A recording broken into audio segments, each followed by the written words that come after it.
knowing he might need it soon. He believed the noise from the previous night came from near this hill, probably just over the other side. Silas paused to untie the strap of his pistol and tucked his head down, creeping forward. Down below he spotted a house and something that resembled a figure on the ground outside it. He remained still for 10 more minutes, checking for any movement around him. The sun was coming up in the clear Texas sky, and he realized he needed to see if there was anything he could do. His mules and wagon were waiting back at camp, and today was when he needed to go to Dogtown for supplies. Although what happened last night was not his problem, in this part of Texas, everyone could be considered a neighbor. So, despite the risks, he felt he should investigate before moving on. His rifle was ready with plenty of cartridges, and he thought he could handle any potential threats. He didn't think anyone dangerous was around, but he still moved cautiously, watching closely for any signs of life. When he reached the area near the house, he was fairly sure it was empty. Still, he needed to be careful. He put his pistol in its holster, held his rifle in his left hand, and made his way to the barn. The big doors were open, but he noticed a side door that had not been touched. Entering from the side would keep him safer if there was trouble. With a quick move, he opened the door and crouched as he stepped inside. He moved silently along the wall, holding his pistol ready, but it was quiet. After a careful search of the barn and loft, he figured out the best way to get into the house. Choosing the back way offered more cover, so that's what he did. Silas ran across the open space and entered through the back door. Inside, he checked each room, his pistol drawn. In one of the larger bedrooms, he found a closet filled with clothes for both a man and a woman, and in another room, there were clothes for a girl. The house, like the barn, was well built and very clean. The kitchen was well stocked, and the rooms were nicely decorated. One wall of the main room had a built-in bookshelf filled with many books. Some he had read, but many more he had not. He looked at the books with a fondness. He loved stories and the ideas they contained. Silas realized he was in a home filled with learning and culture, but he only saw one person outside, and it was a man. Staying low to avoid being seen, he quietly moved from window to window, finally standing beside the open door. Noticing nothing unusual, he stepped out onto the porch, looked around carefully, and walked over to the man. As he approached, it was clear the man was young and fit, even in rest.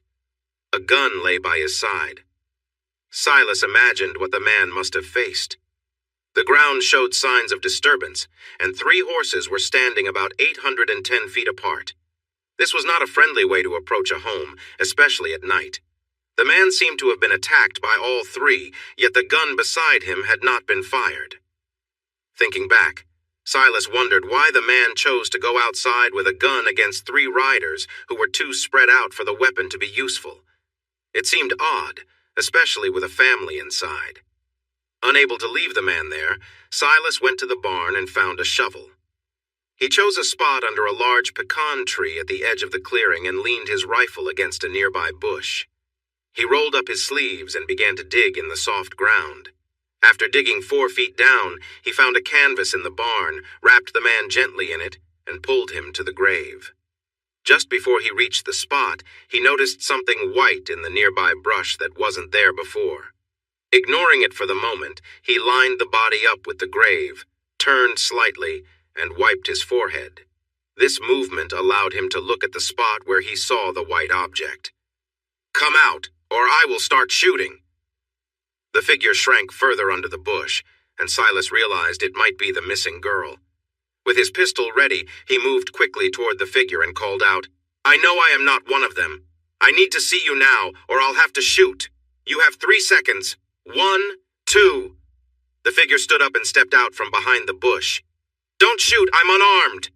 It was the girl whose clothes he had seen inside the house. She looked to be around 11 or 12 years old, with a thin frame, shoulder-length wavy red hair with golden highlights, and eyes that were a mix of blue and green. She wore a nightgown and sandals. "What's your name, young girl?" Silas asked. "Lily Thompson," she replied sharply. "What's yours, young boy?" He frowned at her attitude, but introduced himself as Silas Carr, explaining he came from a settlement to the west. "I was on my way to town for supplies and camped in the valley along Turkey Creek last night. After I went to sleep, I heard shouting and some noise. It was dark, so I waited until this morning to see what was going on. When I went looking, I found this man's body, but no one else. I searched the place and found out a woman and a young girl lived here too, but since I didn't see them, I decided to bury your father before looking for you and your mother." He paused and added, "As you can see, I'm not one of them, or I wouldn't be burying the dead." Lily seemed to believe him and stepped closer without fear.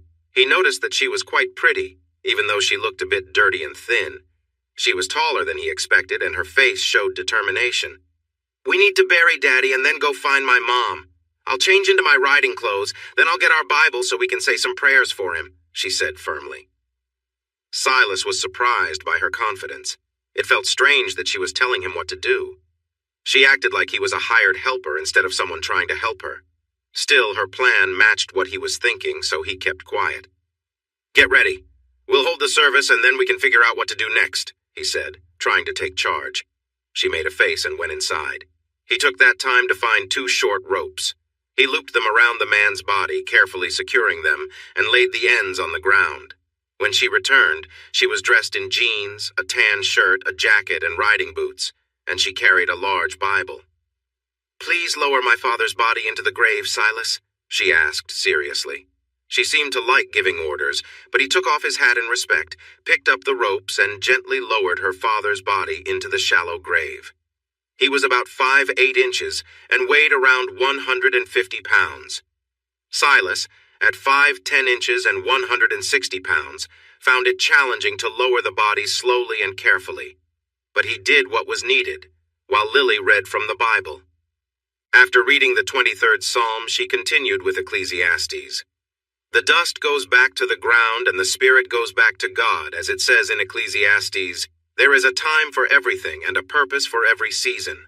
A time to be born and a time to die, a time to plant and a time to gather what was planted, a time to heal and a time to fix what is broken, a time to cry and a time to smile, a time to feel sad and a time to be joyful, a time to let go of stones and a time to collect them, a time to hug and a time to hold back, a time to gain and a time to lose, a time to keep and a time to let go, a time to tear and a time to sow, a time to be quiet and a time to speak up, a time to love and a time to dislike, a time for conflict and a time for peace."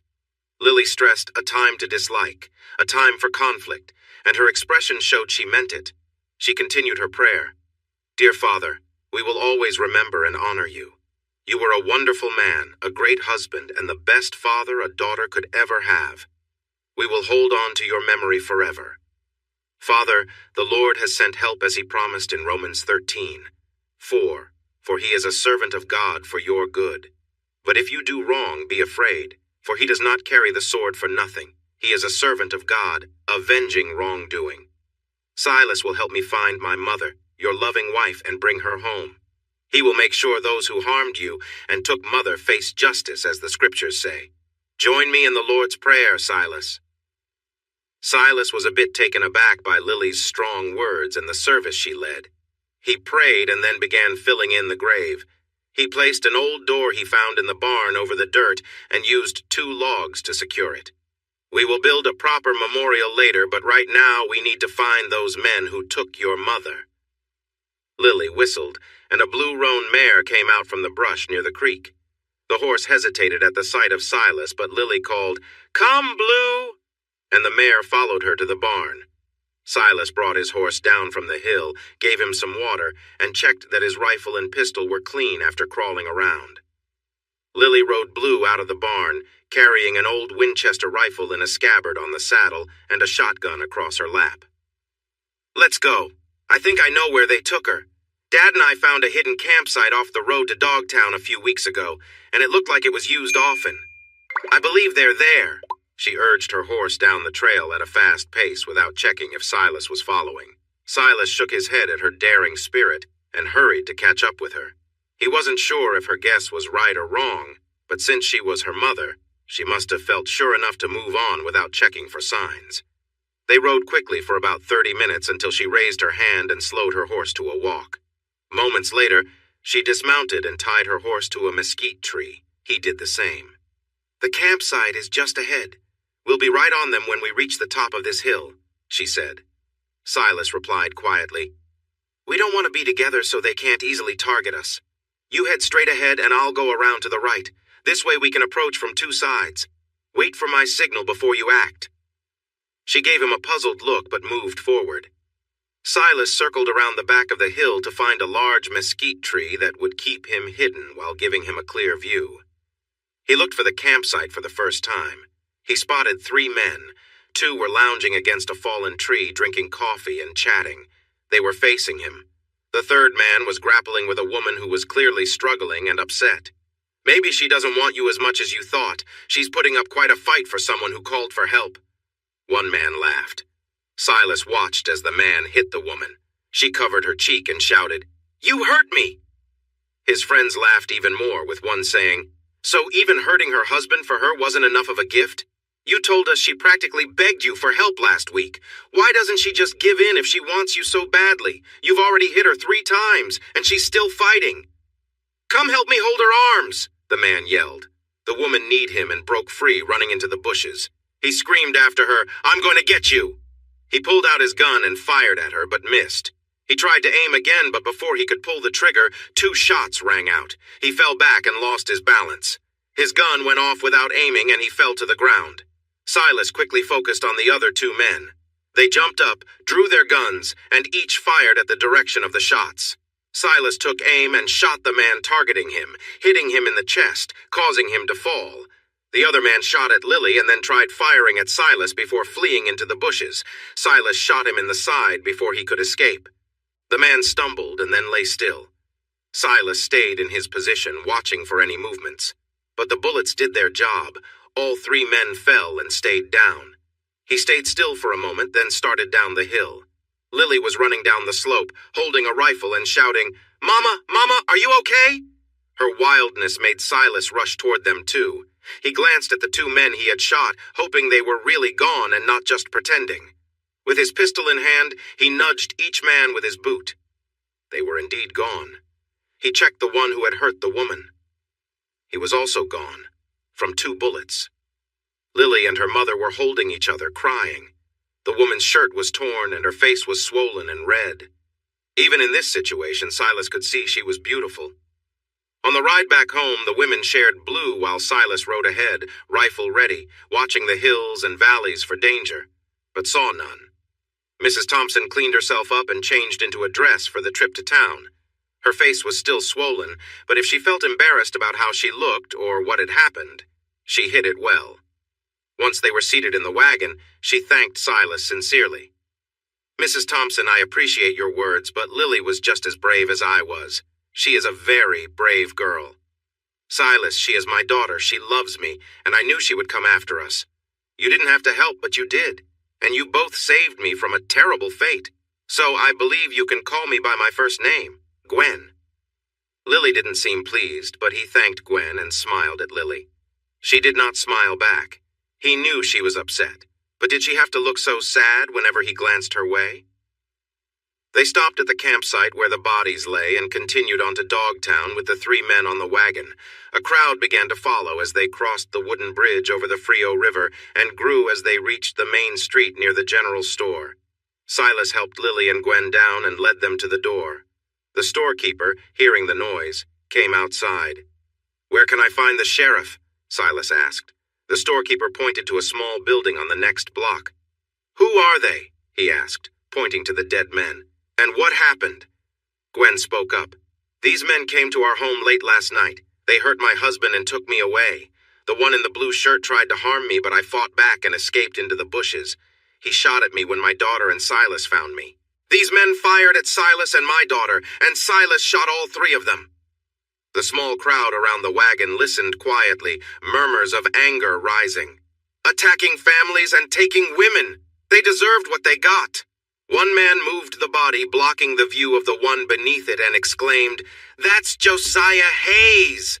Unarmed Elijah Hayes' youngest son." The whispers grew louder, and the storekeeper asked, "Are you Silas?" "Yes, I am," he replied firmly.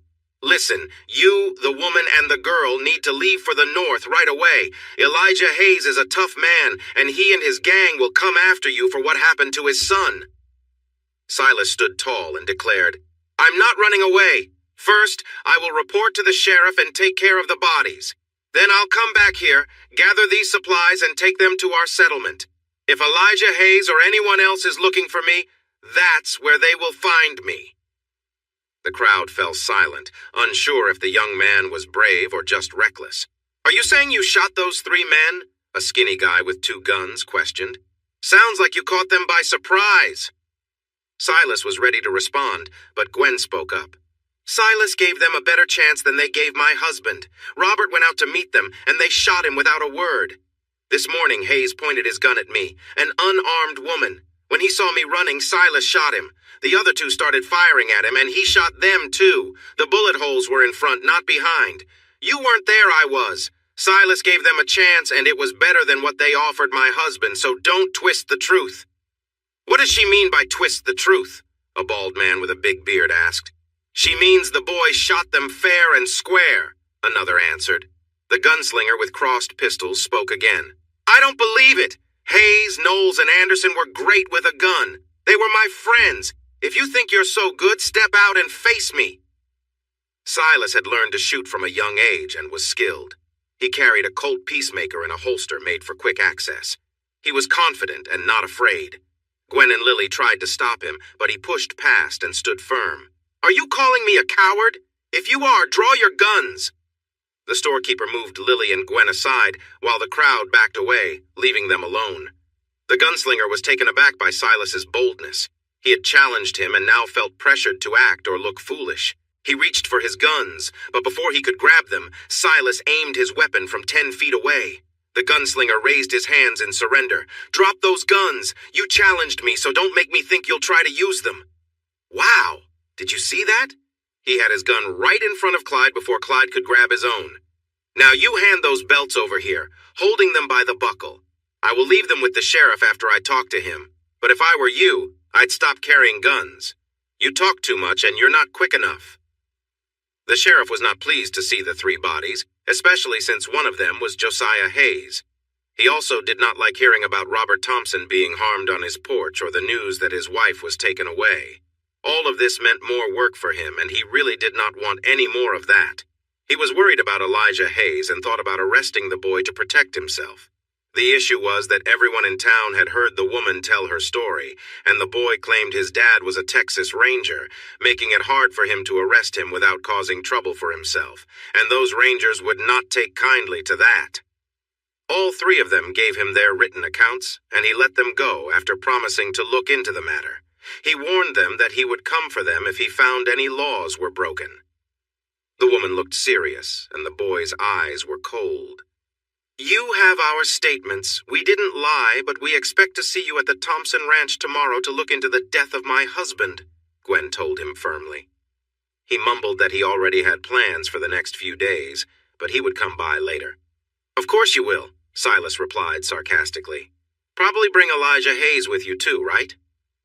They turned away from him and climbed onto the wagon. He watched them drive off into the woods after crossing the bridge, then went back to his office to read their statements. He could read and write, which was more than what many people could do, but their writing was neat, with proper capitalization and punctuation. He knew they were serious people, but he thought unarmed Elijah would not care about that. So he put the papers away and decided to start on his daily drinks. He had a bad feeling about all of this. Silas drove the loaded wagon back to the Thompson house. Lily wanted to stay, but Gwen warned her that the rest of the Hayes gang might come at any moment, so they needed to go with Silas. She sent Lily to gather her things, and she did the same. Silas parked the wagon in the barn to keep the items safe from the weather. Back inside, he was again drawn to the large collection of books more than he had ever seen. Gwen walked back into the room while he was looking at one. "I can tell you are well educated by how you speak and write, Silas.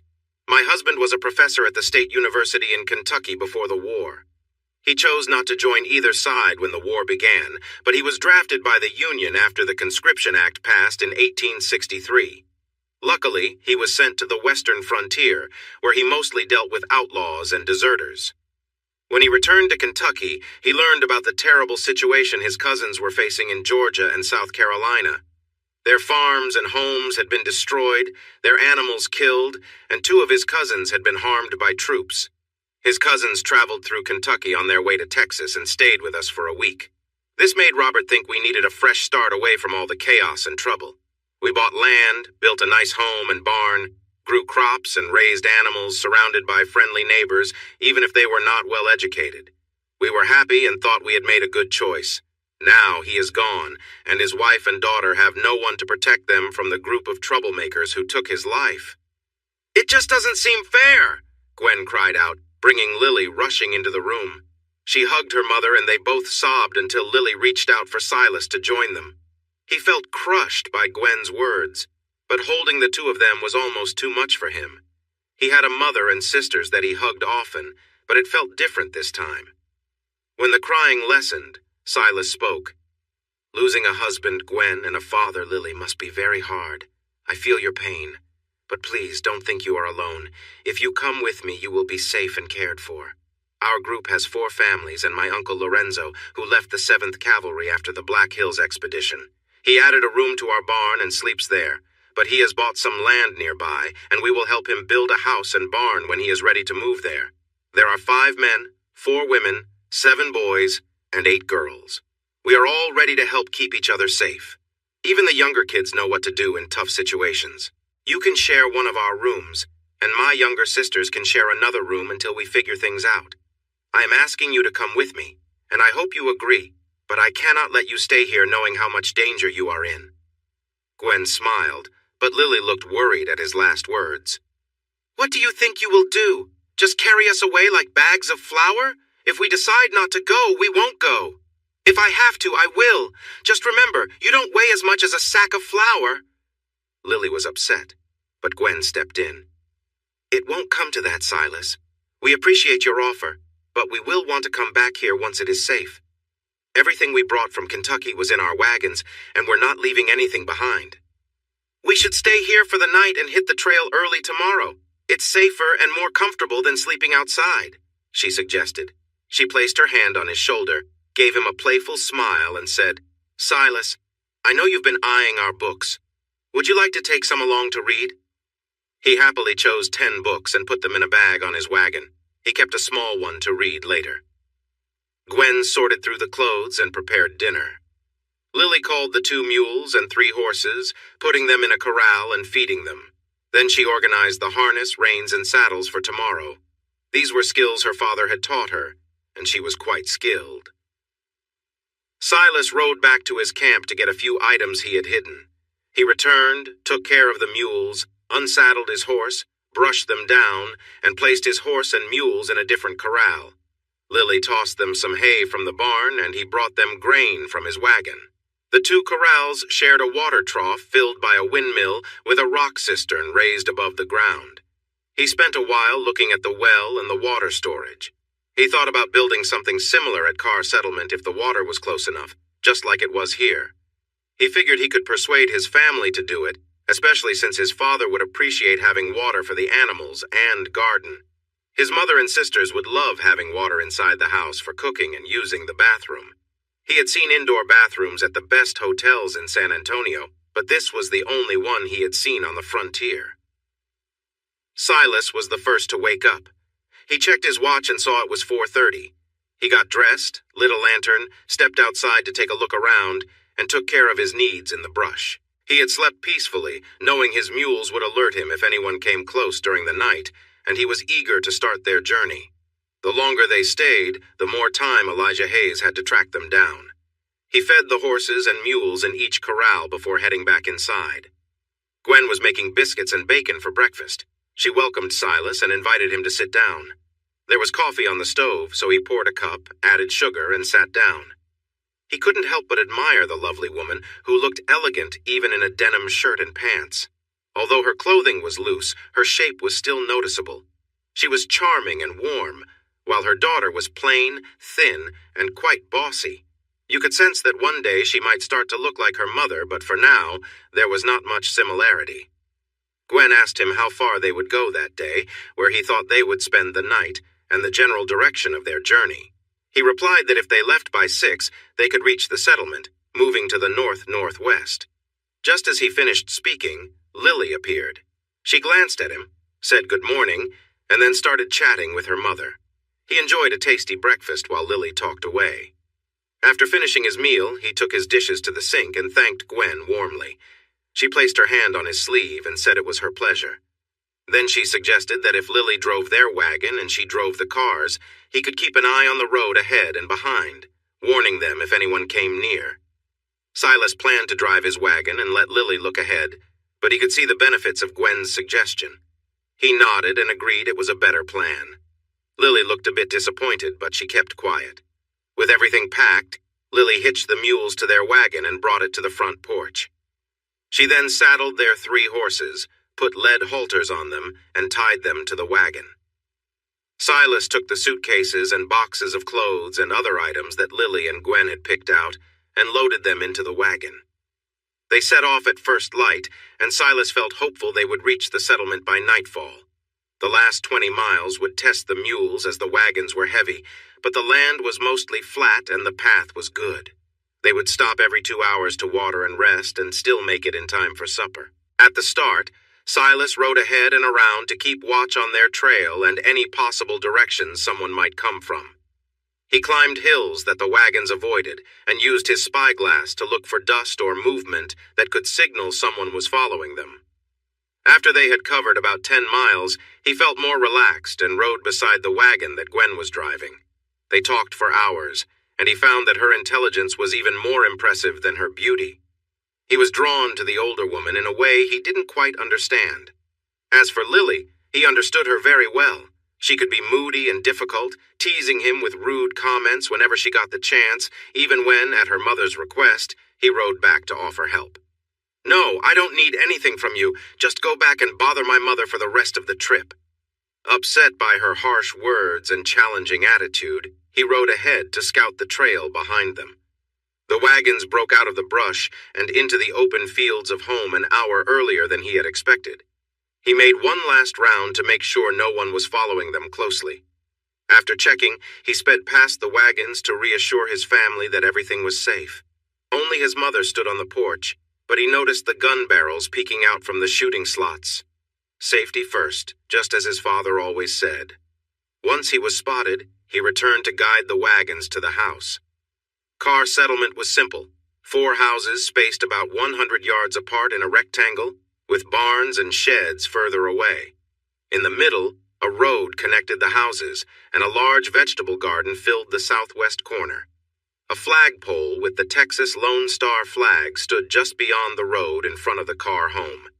When Silas arrived and signaled to his mother, families appeared on each porch to greet them. Silas stopped just past his home, letting Gwen and Lily park the wagons in front. He hopped off his horse, waved for everyone to join them, and helped Gwen and Lily down from the wagons. "I want to introduce you to my new friends, Lily Thompson and her mother, Gwen. They faced some trouble, which we can talk about later, so I invited them to stay with us for now. The supplies you ordered are in the first wagon and their personal items are in the second. Please put the common supplies in storage and take your own to your homes. Mother, if it's okay with you, they will stay with us until things settle down at their ranch. Billy, Tommy, please help them with their things, wherever Mother directs. I'm going to ride back to Spyglass Hill and check our trail. The trouble we might be facing could still be around, so we need to be ready. It seems that Papa and the other men aren't here. Are they working in the fields?" Samuel had been listening.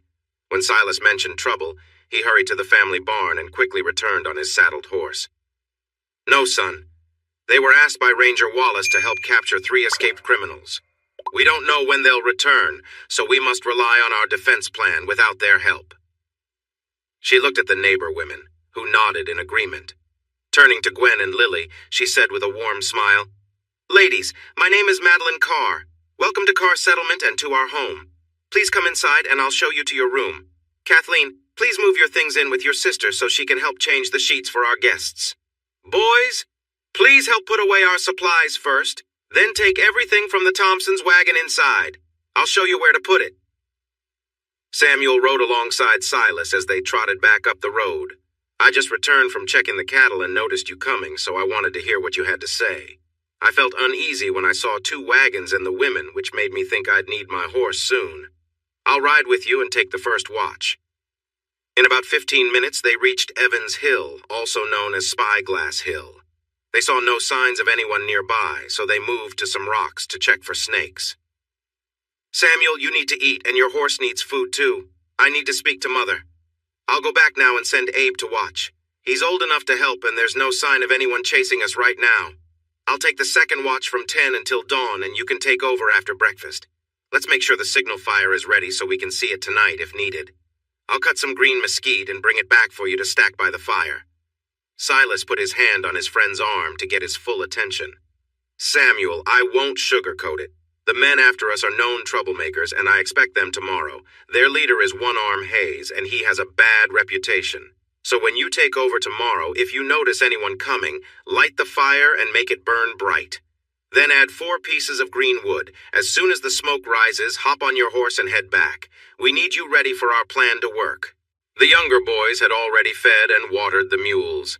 Silas took his horse to the barn, unsaddled him, and let him drink water before feeding him hay and grain. After hanging up his saddle and tack, he walked through the back door of the house. The car home was lively with all the women from the settlement and others not on watch duty. Silas hung up his hat and made his way down the hall to the living room. He could hear the women talking to Gwen in the kitchen and the kids listening to Lily on the front porch. When he heard Gwen mention his name, he paused to listen. "Oh, yes, it's an incredible story. After he found Lily and buried my husband, he discovered the gang that kidnapped me. We all know what they had in mind that night, but horsemen kept riding close to where we were camped. Each time it got quiet, they would share what they planned to do, but then more horsemen would come by and they would scatter. I was tied up and couldn't get away, but I kept praying that someone would come to rescue me. By mid-morning, Hayes decided he wanted me or he would stop at nothing to get me. I fought back and scratched his face, then ran into the bushes. He shot at me, but then Silas and Lily both fired back with their rifles. The other 2 men started shooting at them, but Silas took them down. He was so brave. Madeline, you must be so proud of him." "Oh, I'm very proud, but he only did what his father and I taught him. I would feel ashamed if he hadn't." "His father must have taught him how to stand up for himself, too. I've never seen anyone act so quickly," Gwen said excitedly. "What? Please tell us what happened," Mrs. Turner exclaimed. "When we went to the store to get your things, this rude man with guns on both sides insulted him." Silas stood tall and faced him. Everyone else ran away. Silas told the man to take back what he said or get ready for a fight. The man went for his guns, but before he could even grab them, Silas had his own out and pointed right at the man. Let me tell you, that man was scared. The crowd grew louder, and it was hard to tell who was saying what because everyone was talking at once. Silas stood where he couldn't be seen. This woman clearly thought highly of him, and the story had some added flair. He smiled, enjoying the moment, when he heard one of the girls on the front porch ask eagerly, "And what did Silas do next?" Staying hidden, he took a few steps toward the open porch door to hear Lily's answer. He knew it might not go as well with Miss Thompson as it had with her mother, but he wanted to listen. "Oh!" Without caring about his own safety, Silas stepped out to face the man. The man had 2 guns. Each had marks on them, meaning he had been in fights before. Silas stood just a few feet away and told him to get ready. The man smiled with ill intent, and his hands moved toward his guns. But before he could even grasp them, Silas had his own drawn and aimed right at the man. His gun was just a foot or 2 from the man's face. The man moved his hands away from his guns and raised them high. His confidence vanished and was replaced by fear.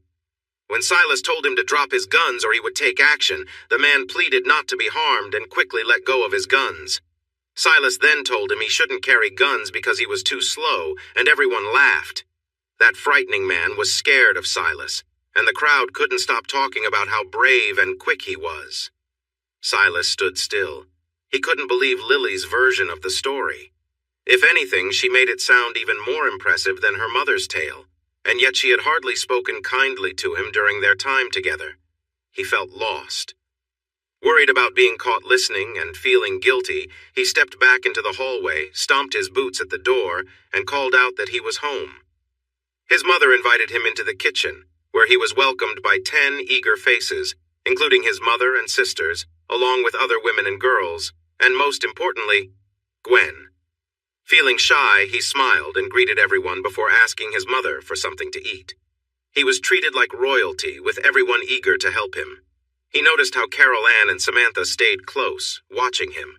They were nice girls his age, but they had always been friends, so he thought of them as sisters instead of possible dates. It seemed they saw him differently now. Gwen was different. She was older and more refined, and he knew they had grown close. He sensed she had special feelings for him. He wondered how that could work. He was nearly 18, she was 32, and Lily was 14. It was an unusual situation, but he believed they could make it work if it meant being with the amazing woman he admired. The younger kids came in while he ate, looking up to him with admiration. The boys surrounded him, giving him friendly pats and praising him for helping the women. The younger girls stood nearby, smiling brightly. Lily chose the chair next to him and asked if he wanted more to eat or to drink. He nearly dropped his fork but managed to say not right now. She wore a cheerful smile, looking lovely now that she was clean and her curly hair was neat. He smiled back, and she flashed a bright smile at him, tossing her shiny hair back with her hand. He quickly focused back on his food, confused by how she had changed and curious about what had happened in the last few hours. After dinner, Silas talked to Abe, who had come to take over for Samuel. Silas checked various places to make sure there were enough supplies like rifles and shotguns. 3 guards, a 12-year-old boy, and 2 11-year-old girls were in the barns keeping watch. He reminded them to keep an eye on the hill and to let everyone know if they saw anything unusual. The boy just nodded, but the 2 girls looked a bit offended that he would remind them of something they already practiced, as if he thought they weren't capable. Before heading back to the hill for his shift, his mother and Gwen reminded him that they needed him there to protect the women and children, so he shouldn't take any risks at the lookout spot. Now he understood how the 2 girls felt when reminded of something so clear. He promised and rode away. As he passed the 2 barns, Lily called out to him from behind one. He stopped and rode over to her. "Can you get off for a moment? I want to give you something for good luck." He got down from his horse and told her he appreciated her thoughtfulness, but didn't think he needed luck for anything tonight. Lily came closer with her hand behind her back, as if she was hiding something. "Bend down," she said, and he did. She took off his hat and tied a leather necklace around his neck that held a Celtic cross. She said it was her grandfather's and wanted him to wear it for protection. As she finished, he began to raise his head and found her face just inches from his. He met her gaze for a moment before she gently pulled him closer and kissed him. He was so surprised that he froze for a second, but his surprise faded quickly as he kissed her back and wrapped her in a warm hug. She felt delicate in his arms, and as their lips met, he worried he might be too rough. Feeling lightheaded and confused by the unexpected moment, Silas tried to step back, but Lily held on to him and kissed him again, this time with a little more openness. After a few moments, she broke the kiss and said with a giggle, "That was my first kiss, and my second." He smiled widely and replied, "Mine too. I didn't hurt you, did I?" "No, but my lips are still tingling," she said with a playful smile that he had just begun to notice. "I have no experience, but you are a great kisser, Lily." "You are too. Now go and keep us safe, my hero. I'll have your breakfast ready when you get back." Silas rode back to Spyglass Hill with a muddled mind. He had just stepped into the surprising and wonderful world of girls, and he felt as confused as anyone could be. Dawn broke slowly in the east, casting warm colors among the scattered clouds before fully lighting the sky. As the sun rose, Silas carefully looked for any signs of Hayes and his gang. He saw nothing, so when Samuel came to relieve him, they quickly went over what to do if someone approached. Others in the settlement were busy with their chores when he arrived, but Lily was in the kitchen with his food ready. She looked at him shyly and served coffee, milk, biscuits, bacon, and eggs. Gwen and his mother stood in the doorway with knowing smiles, watching him, and he started to feel shy and embarrassed. They said only a few words, but he ate heartily. He thanked her, and when she looked him in the eyes for the first time since he arrived, she told him it was her pleasure. She smiled quickly at him before heading over to her mother. Gwen told Silas that he needed some rest, so she took Lily to help in the community garden.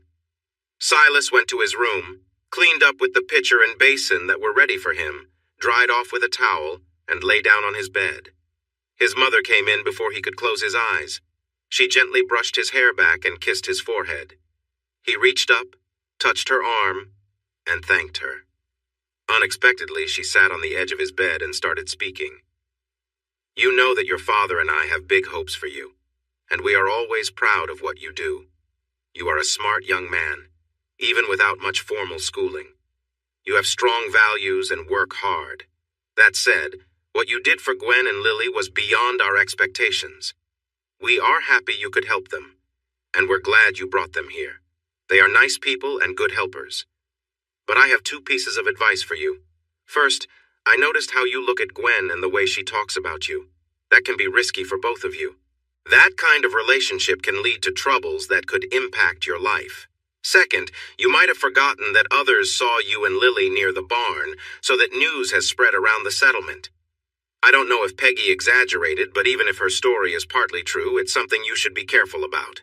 You are 18 and she is 14, much too young for a serious relationship. You are a good-looking and smart young man, and you will make someone very happy one day. But remember your goal of going to university before getting too involved. Also, think carefully before trying to pursue both a mother and her daughter. It could lead to big problems. Now get some rest. I'll wake you if anything happens, or at 4 if it doesn't. And don't worry, we all know what to do, and we will handle things properly without needing your guidance." She left Silas to think about her words and his feelings. He tried to process them, but he was so tired that he quickly fell asleep until his sister woke him at 4. His thoughts were still unsettled, but he felt much better, more awake and ready. After dressing, Silas walked to the kitchen where he was surprised to find his sisters and Lily cooking. "Good afternoon. Where's Mother?" "Good afternoon, big brother. Did you sleep well?" Kathleen asked. "Yes, I did, but I'm really hungry. When will we eat?" "Mother said you would wake up hungry, so we've been cooking for over an hour. Are you going to join us all for dinner at 5, or would you like to eat now?" asked Mary Virginia, his younger sister. She was 13, and Kathleen was almost 15, the same age as Lily. Lily simply stood and watched him, smiling in a way that he found appealing. "I should eat now. I need to ride up to the hill and look around with Dad's binoculars. I keep thinking they might arrive before dark, and I want us to have enough time to get ready." The 3 young ladies served him a tasty meal of fried venison steak, potatoes, and carrots, with fried apple pie for dessert. He gave each of them a quick kiss on the cheek, thanking them all. Lily remained shy around him, and as he rode away, he wondered why she seemed so different today compared to her boldness yesterday. It felt strange and confusing. The more time he spent with her, the less he noticed her thin frame. Instead, he admired her pretty face and red gold hair. And Gwen had hardly talked to him since yesterday. What was going on with her? Those 2 girls were so puzzling. Samuel was eager to take a break. He complained about the heat, the lack of shade, and how dull it was to just sit and watch. Then he untied his horse and rode back to the settlement to eat. Silas climbed on the rocks at the top of Spyglass Hill. He sat down and carefully scanned the hills and canyons for any roads or trails from the south, east, and north. He saw nothing.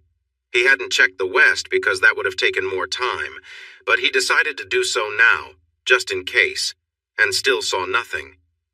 He closed his eyes for a moment and then resumed his search of the most likely paths. He had been up there for almost an hour when something on the distant horizon caught his attention. There was a light spot on the blue horizon that he started to watch, with and without the binoculars. It was hard to tell if it was dust or just his mind playing tricks, so he carefully looked around again.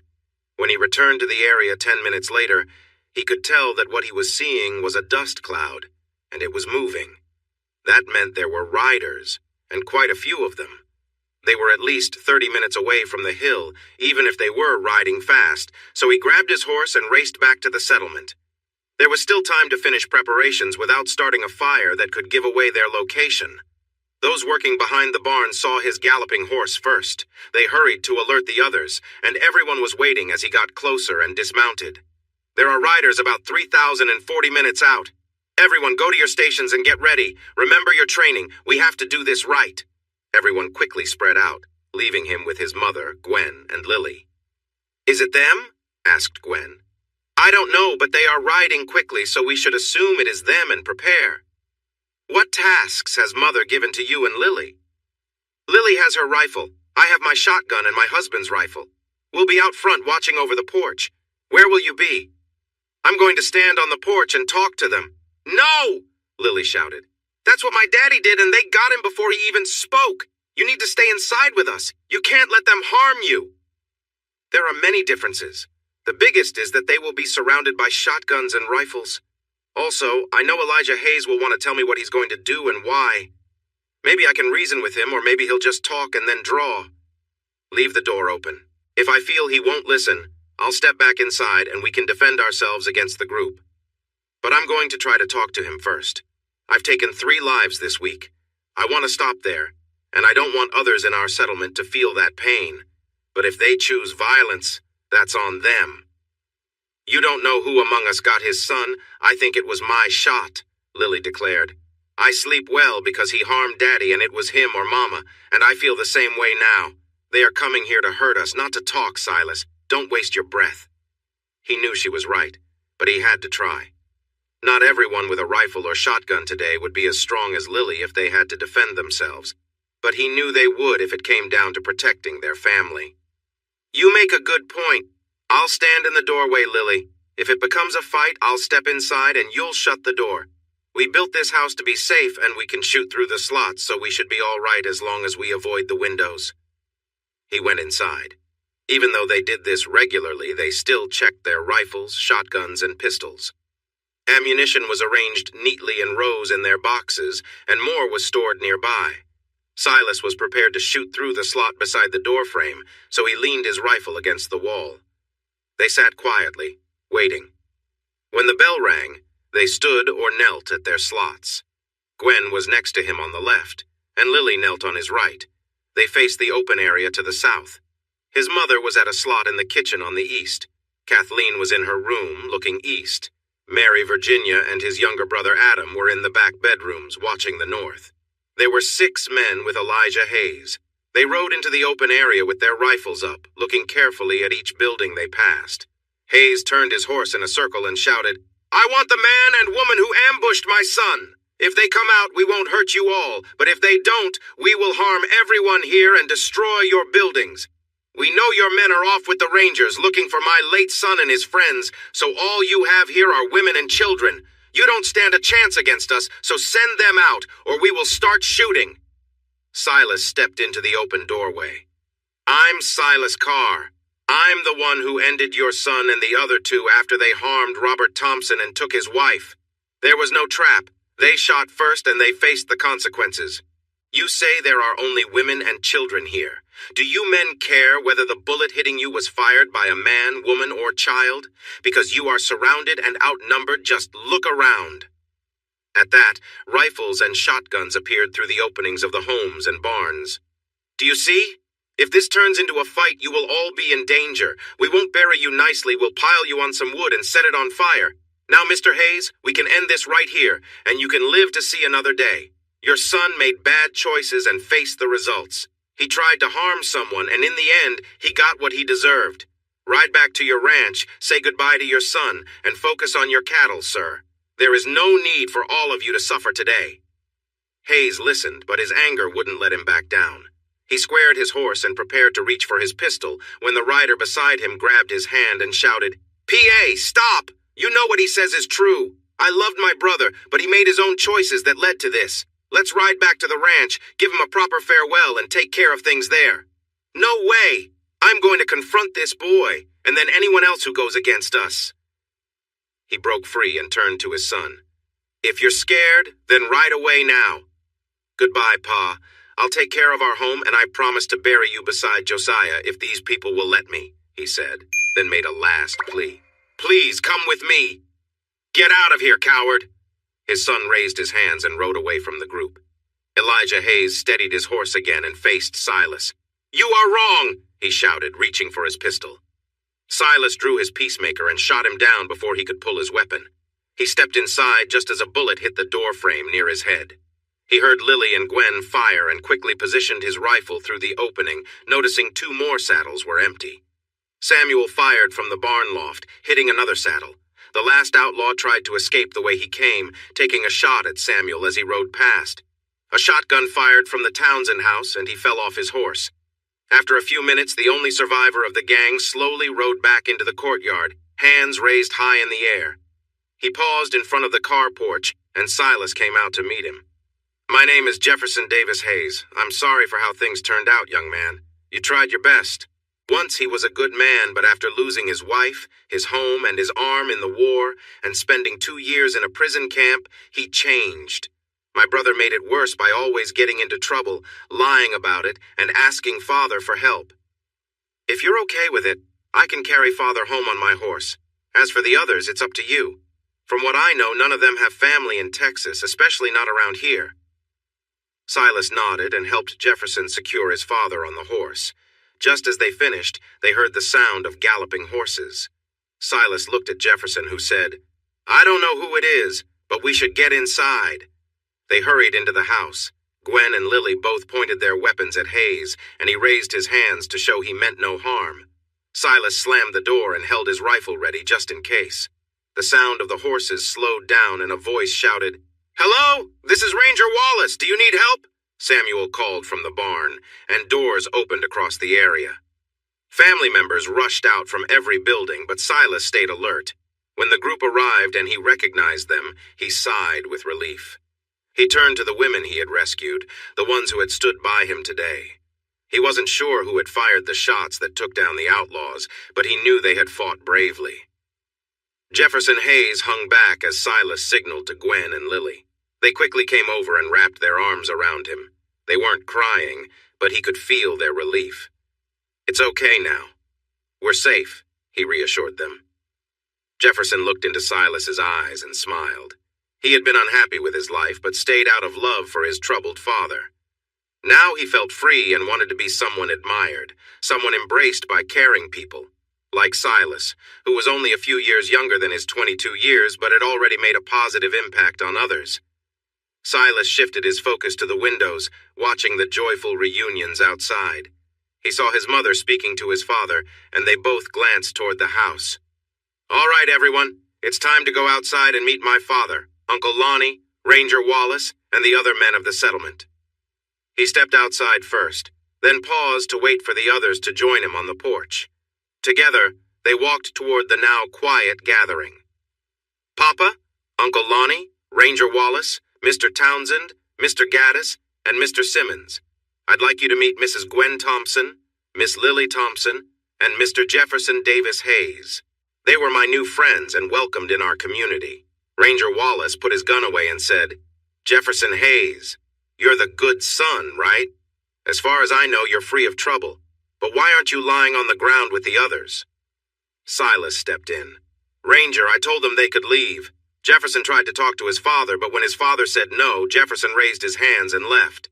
After things calmed down, he came back to get his father's body. We heard horses coming, so he joined us to be safe. When we saw you all, we stepped outside. He is Elijah Hayes' son, but like you said, he's the good son." The ranger nodded. "That's good enough for me. Now remind me which lady is which." This time, the introductions were more personal. Uncle Lonnie, back from 5 years with the 7th Cavalry, was shocked when he met Gwen. She smiled and shook his hand. He held on, surprised. Silas teased him. "Come on, Uncle Lonnie. You're supposed to be charming. Can't you even say hello?" Lonnie finally snapped back to reality and spent the rest of the evening showing why women usually liked him. Gwen, however, just found him amusing, while Lily ignored him and watched Silas get complimented for everything he had done since their last time together. Silas, always humble, blushed and shared the praise, quickly changing the topic. A year later, Silas went to Gwen's wedding in San Antonio and told Lorenzo it was the greatest achievement of your life. The morning after the wedding party, he hugged his family, then embraced Gwen and Lily, who had tears in her eyes. He lifted his bag onto his horse and rode to the train station, heading north to Austin and Georgetown. For the next few years, he would attend Southwestern University. Southwestern had opened just a few years before in 1873 by combining 4 other Methodist universities in Texas, including the first one in Rudersville, established in 1840, where a well well-known Methodist minister and a distant cousin, had been an early president. His education was funded by scholarships from the Texas Rangers, who expected him to study law and think about serving the state of Texas after he finished his studies. He took Tiberius on the train with him and planned to come home during the summers. Those plans changed when some state officials wanted this promising young man to work as an intern for them during his school breaks. It had been 3 years since he had been home. After Gwen and Uncle Lonnie married, they chose to go back to the Thompson Ranch, which Lonnie had kept in good shape while it was empty. Lily moved in with them for a while, but soon started attending Ursuline Academy, which was the best school for girls in the area. It was near the river in San Antonio, and daughters from the most respected families from Austin to San Antonio went there. He hadn't heard from Lily in over a year, but his sisters wrote to update him on her school and social successes. They also excitedly shared news of her many admirers and popularity in San Antonio, almost as if they were trying to brag. There was no need for that. Silas was dating the daughters of state officials and prominent families in Austin and Central Texas. Many of them were Lily's classmates and friends. They kept him posted about her activities, but since everyone believed he and Lily were a couple, he suspected their stories might not always show her in the best light. Somehow, hearing about her school achievements made him feel good, but learning about her admirers was a bit unsettling. Silas knew he had no reason to complain, as he was also doing well in Austin. Although he would never admit it, he had dated several nice young women, including the governor's oldest daughter. Even though he had made her happy, she ended up marrying the son of a rich supporter and moved to Dallas. He pretended to be upset by her choice, but secretly he was relieved. There were many wonderful girls in his village by the river and nearby, and he was ready to meet them.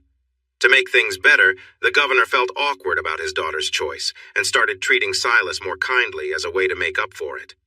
While he learned a lot at the university, his most valuable lessons came from a wealthy widow who owned the ranch next to the university where he kept his horse.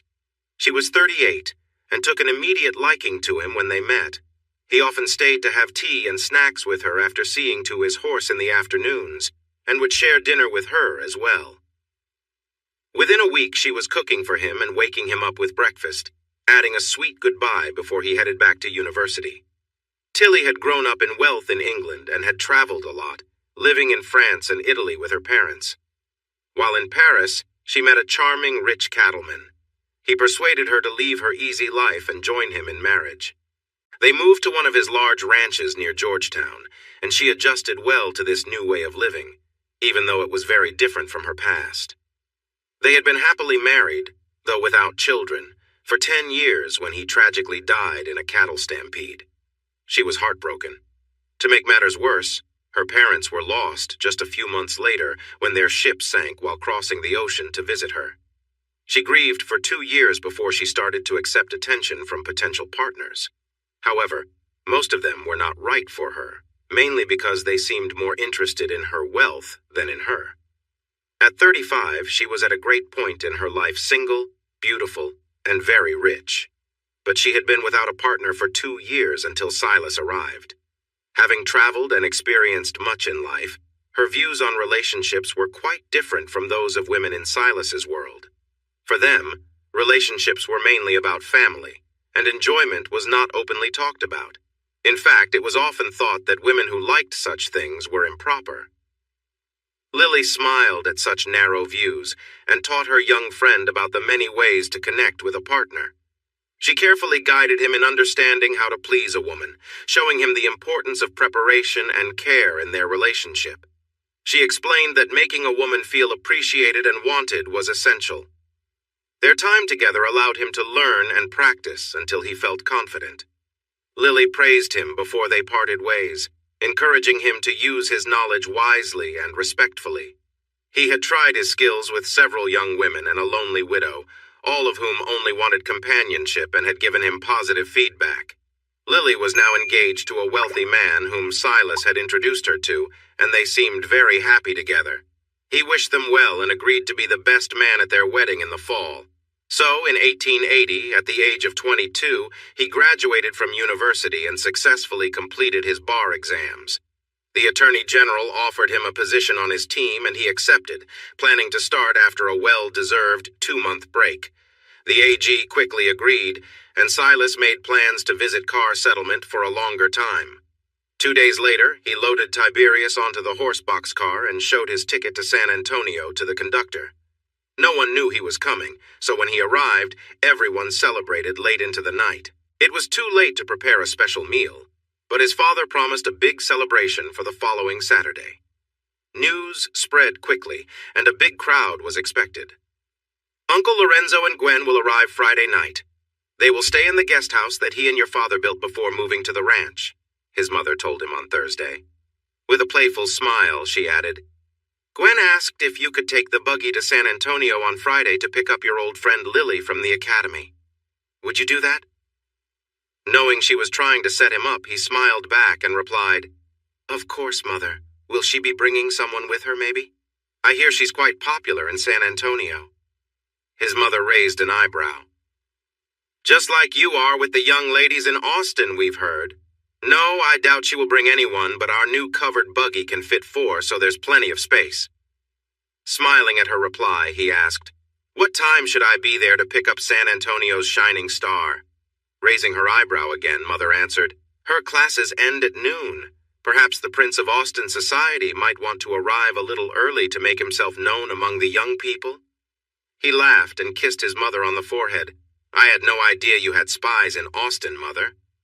If you want to keep your personal life private, maybe avoid dating Lily's friends from Austin, son. Texas is big, but word travels fast, she replied. Silas changed horses at Ben Wallace's ranch, which was about halfway to San Antonio. Mrs. Wallace told him that her husband was away on ranger duties but would return in the afternoon. With a smile, she warned him he should prepare for a long chat, because her husband would be happy to see him after so many years. He could have arrived as early as 10, but decided to check out the downtown area first before going to Ursuline Academy to pick up the girl he hadn't seen in over 3 years. He knew she would have changed at 18 from the girl he last saw at 15, but he felt sure he would recognize her. If nothing else, her red gold hair would stand out. Would she know him? Probably, but he was now 2 inches taller and 20 pounds heavier than when they last met, and he was dressed in a suit instead of denim. He parked the horse and buggy under the shade of a live oak and walked towards the campus. He wasn't sure exactly where she would be, but the 3-story building had classrooms and offices, so he decided to start there. On his way to the building, he was stopped by one of the Robertson girls he had dated. After a friendly hug and kiss, she eagerly asked why he was there. He told her he was there to pick up Miss Lily Thompson and take her home to see her parents. Oh, so she is going to your graduation party. I should have guessed from how she mentioned her plans. Be careful with her, Silas. She's quite clever and knows how to charm men. Did he sense a hint of jealousy in her warning? Surely no well-mannered lady would speak poorly of another without a good reason. He chuckled softly, knowing full well that they would both compete to win over the same people.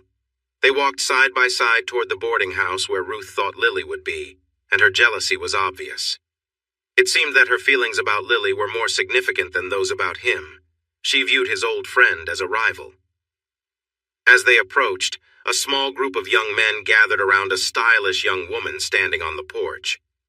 As Silas got closer, he could see the glint of gold in the red hair of the girl, which was piled up nicely. Her back was turned to him, and he noticed that her fashionable dress had a bustle but otherwise flowed elegantly. If that is Lily, he thought, she certainly seems to have changed a lot. Good day, he called out to the group. I'm here to see Miss Lily Thompson. Could someone please tell me where she is? The frowns on the men's faces confirmed his guess. The person they were focused on was indeed Miss Lily. She turned to him with a bright smile, but her expression turned serious when she noticed the young woman by his side. Although he was sure she recognized him, she said, I'm Lily Thompson. Who are you and why are you looking for me? 2 could play that game. Oh, I didn't recognize you, Miss Thompson. It's been quite a while. You probably don't remember me, but I'm Silas Carr. Your parents asked me to come and escort you home. Is it just you? Or will any of these young men be joining us? Oh, Mr. Carr, I didn't recognize you either. It has been a long time. No, I'll be the only one traveling with you. The carriage is parked by the main building. Should I bring it around? Please do. Perhaps I can ask these gentlemen to help me with my bags. I have quite a lot, as I'm going home for the summer. Is there enough space? I'll get the carriage and we'll find out. He gave Miss Robertson a friendly kiss on the cheek, told her he was glad to see her, and hoped to meet again soon. Then he walked towards the carriage, which was a few blocks away. When he returned, the gentlemen and ladies were waiting beside the road. There was just enough room for all her bags, but it was tight. She greeted all the men with a kiss on the cheek, pretended to kiss Ruth Robertson, and let one of her admirers help her into the carriage. Silas got the horse moving, and she made a little show of waving and saying goodbye again. "So," she said as they drove off, "you studied hard to be a carriage driver?" He caught her teasing smile from the corner of his eye, so he looked straight ahead and replied, "It's one of the things I do well, but really, I'm here because your mother asked me to pick you up. Since it was your mother, I couldn't say no." "And what about you? Are you still focused on socializing and your admirers?" "Actually, I'm the best student at my school," she said proudly. "For some reason, the young men seem to like me, so it's true that I have plenty of friends, but socializing and young men are not my main interests. I'm here with young women from the finest families in Texas getting a great education." "That's good to hear. It's odd that my sisters only talk about parties and boys. Do you not tell them about your studies? Maybe they just prefer to share the other side. Besides, why do you care? I wouldn't want your family to spend money turning you into another socialite. Texas needs educated people, not more young women who marry for money and status." His reaction was not surprising, but she listened closely to his tone and watched his face. He stared ahead, making it hard for her to read his expression, but he sat stiffly, which said a lot. Normally, he would look around and make eye contact, but his clear effort not to do so spoke volumes. "What about you, Mr. Carr? From what my friends in Austin tell me, you enjoy socializing and are quite interested in charming young ladies, too. Are you looking for a wealthy wife, or do you plan to use your education to help Texas?" That struck a nerve. She noticed his jaw tighten and his eyes narrow. "On September 1st, I start working with Attorney General McCleary, who hired me to help with legal cases across the state. During my time at university, I met several remarkable young women. However, Georgetown to Austin is a long ride, and I was often busy with classes and weekend activities. My chances for socializing were few, while you have been living in San Antonio, surrounded by many young men who enjoy your company and the social scene there." "Silas, you sound a bit jealous. Why would you care what your skinny little friend, I believe that's what you called me before you left, is up to, or who she's dating?" He shrugged, keeping his gaze straight ahead. "Just curiosity, that's all." She let out a soft giggle.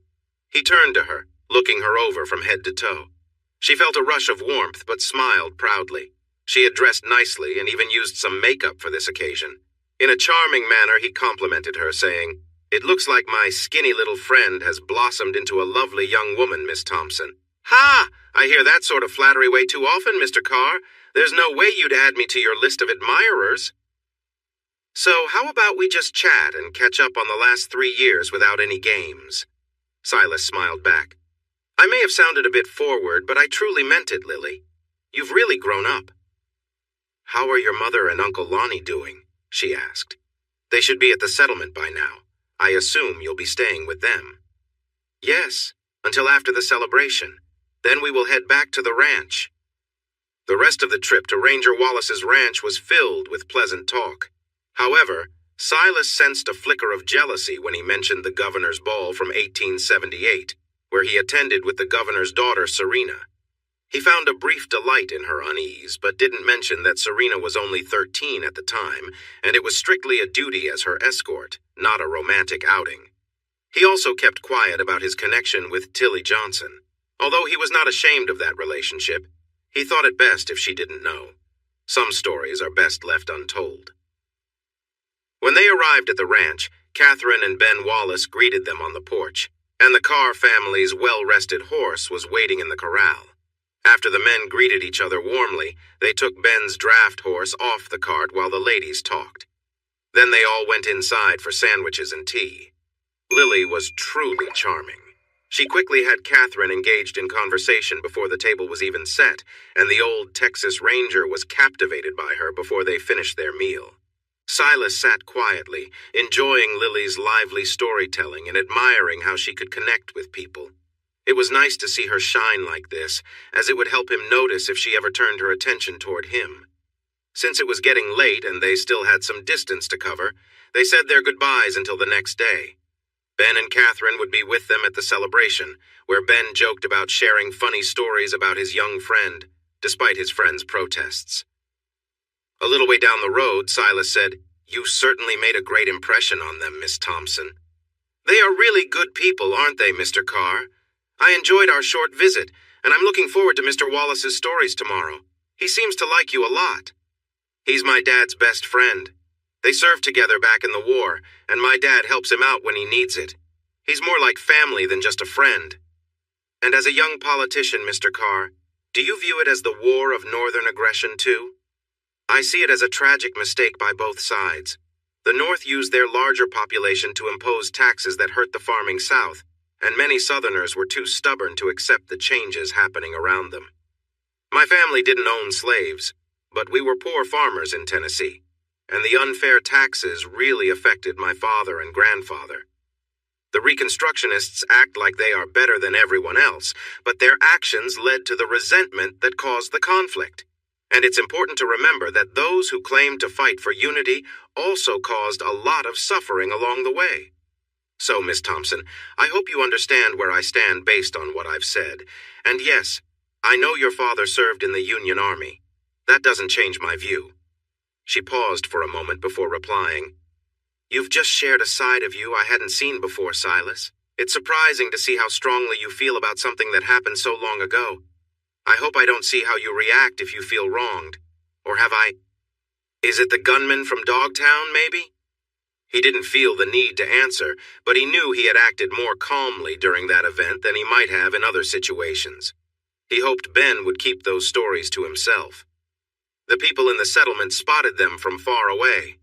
A welcoming group made up of kids, older kids, and young adults waved. The adults joined in, greeting them from their homes and nearby fields. Colorful decorations hung from the barn doors closest to the central area where they gathered, and flags were strung around the newly laid concrete slab made while he had been away at school. Nearby, a well had been dug, and a windmill was set up just a few steps from the slab. A tall water tank stood beside the windmill, and fresh water was available from a tap at the bottom of a pipe leading from the tank. People could fill buckets or use the trough below. There were more pipes leading from the tank, but they went underground towards the Carr home and barn. The flags waved from pole to pole around the slab, wrapped around the windmill and up to the tank, where they were tied at the roof. These decorations were quite fancy for Carr settlement, and Silas appreciated the effort. After 3 days at home, he felt a bit overlooked, but Lily's joyful welcome matched his from days ago. It seemed she didn't return home often either. She was friendly to everyone, but her special bond with the Carr sisters was clear. They embraced warmly, hugging and chatting until Gwen appeared around the corner, pausing to watch. Gwen's beauty and grace took his breath away as always, but today she seemed to shine even brighter. Lily noticed her mother, broke away from the Carr sisters and rushed to her. They hugged, and then Lily stepped back looking at her mom. Still holding her hands, she asked something, and Gwen responded with a smile. Lily began hopping and squealing in excitement. Silas felt confused at first, but then realized that Gwen's figure had noticeably changed. He jumped down from the buggy, tied the horse to the rail, and rushed over to congratulate her. Gwen noticed him coming, released her daughter, and ran into his arms. They embraced tightly before she leaned back to look into his eyes and gave him a quick kiss. "I knew from the first time we met that you were someone special, Silas. Some people are surprised that you have a university degree and passed the bar exam at only 22, but I always believed you could do it. My biggest hope is that your new job gives you more time to visit your family and friends and to meet your new cousin." Silas felt a lump in his throat, but he stayed calm. "That's my wish too. I can't wait to meet my new cousin and spend time with them." Speaking of that, where is my favorite uncle? "With your dad, getting the fire pits ready. The steer is prepared, and now it's curing. The pits are dug, the firewood is gathered, and they are sharing some drinks while they work. Do you want to join them or go inside to thank your mom and sisters? They've been busy baking and getting ready for tomorrow's feast. "Let's go see Mom first," he said, leading his friend into the house. If only he were a bit older. They didn't notice the look Lily gave them, but her mother felt it and giggled. She needed to prepare her daughter's future partner for the tricks her daughter was planning. He had to stay aware before anything could begin. Her strong-willed daughter needed guidance, but she wasn't sure Silas knew enough about her daughter's antics. The other 3 wives of the settlement were with his mother, and he received warm greetings from each. They asked him about his trip to pick up his friend, how it felt to have a university degree, and what was happening around the state capital. He was polite and friendly, but he made sure to keep his answers brief. As they started to make more bread, he excused himself and joined his dad, Uncle Lonnie, and some other men at the pits. The steer's head, wrapped in damp burlap, was placed on hot coals to cook through the night for the feast. Some people loved to eat special parts like the tongue and lips. Silas was not one of them. Silas shifted the conversation to the plumbing and water systems he had seen. He asked who had worked on it, how it was working, and the benefits it brought. He learned that his dad, Lonnie, and the other men had gone to the Thompson Ranch with Gwen to see their plumbing up close. After making a rough plan, they brought in a plumber from San Antonio who knew about indoor plumbing. He helped them improve their plans, and they got a driller to assist with the well and water storage. Following Silas's idea, they hired a company with better tools to find deeper, cleaner water. Following expert advice, the men of the settlement decided to install pipes and fixtures in their homes, washrooms, toilet rooms, and kitchens. Each house in the settlement had its own well and plumbing, in addition to the car well located in the central area. They agreed that the toughest job was digging holes and building the tanks and drainage areas for the toilets, but everyone felt it was worth it because it made the women very happy. The used water from the baths and sinks went into separate tanks, which helped water the vegetable and flower gardens. Overall, they decided that it was a great improvement for their homes, making the effort and cost well justified. The conversation made them thirsty, so they sent Silas to the root cellar for more homemade brew, a special gift from their German neighbor, Mr. Steinbach. He was a brewer back in his homeland, and his brew was strong. It did not take much to feel its effects. Luckily, they were called to dinner, which was beef stew and cornbread before they enjoyed too much. They ate on the steps and porch while the women finished baking and preparing the meal, then returned to their homes as night fell. Silas was used to late nights, so he settled into a chair in the backyard where he could see the sunset over the hills. Soon, Lily and his sisters, Kathleen and Mary Virginia, joined him, along with Samuel and Sonny. They gathered chairs, faced west, and watched the sun disappear as they shared stories about their lives and local happenings. Lily listened carefully to everyone's stories, but shared little about herself. Everyone except Silas asked about her school, the young men she had met, and her social life in San Antonio, but she mostly spoke about her studies. When asked more, Silas reacted the same way. It seemed neither of them wanted to share much about their lives or social experiences, at least not in front of the others. The younger ones went to bed soon after sunset, knowing tomorrow would be a long day. They started early, with breakfast served an hour before usual so they could clean up and prepare for the afternoon celebration. The wood stoves in all 4 homes would be used that day, but since the Carr family was hosting, most of the cooking would take place there. The main cooking pit was big enough to roast an entire steer, but different cuts required different cooking methods. Some cuts needed to be cooked slowly at low heat, while others were best cooked quickly at high heat.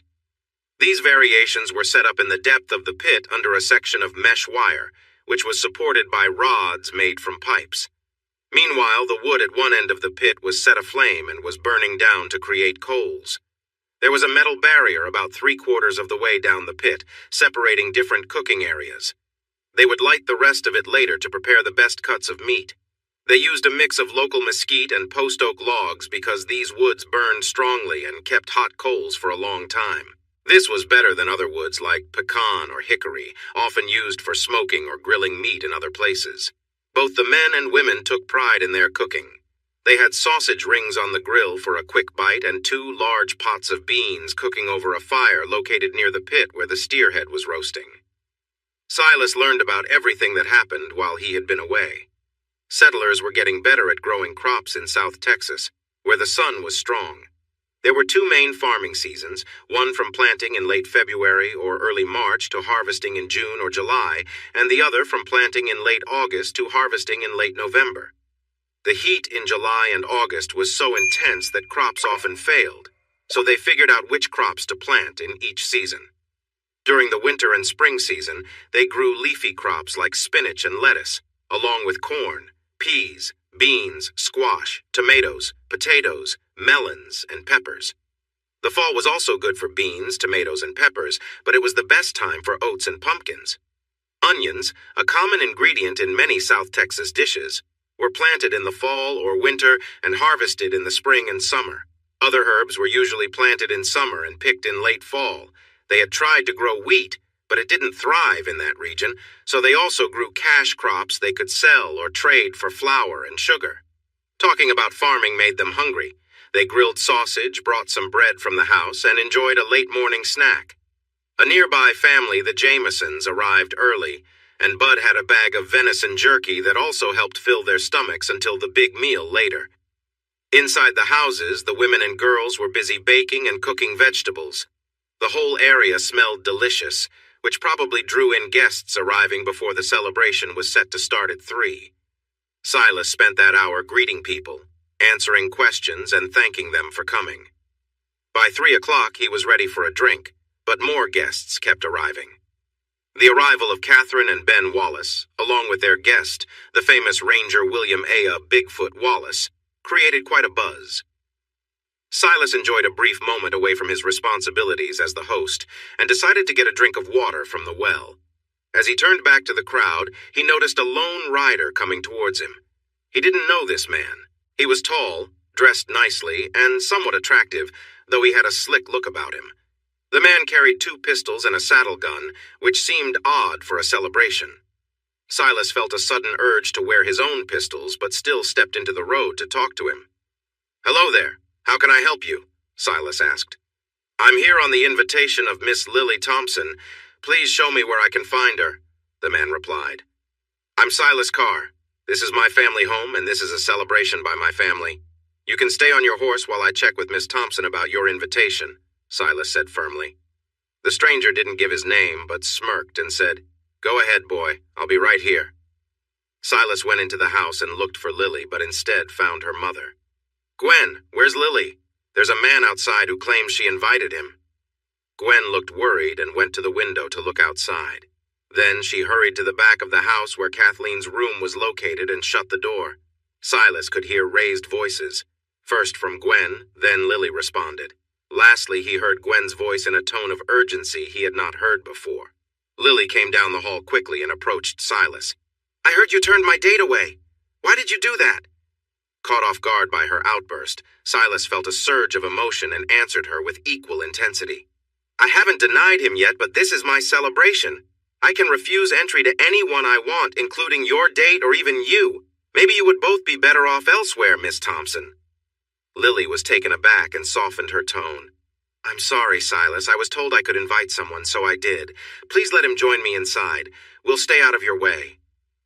"I will allow it out of respect for your family, but I don't like how he acts, and I will keep a close eye on him. He looks like someone well known for trouble.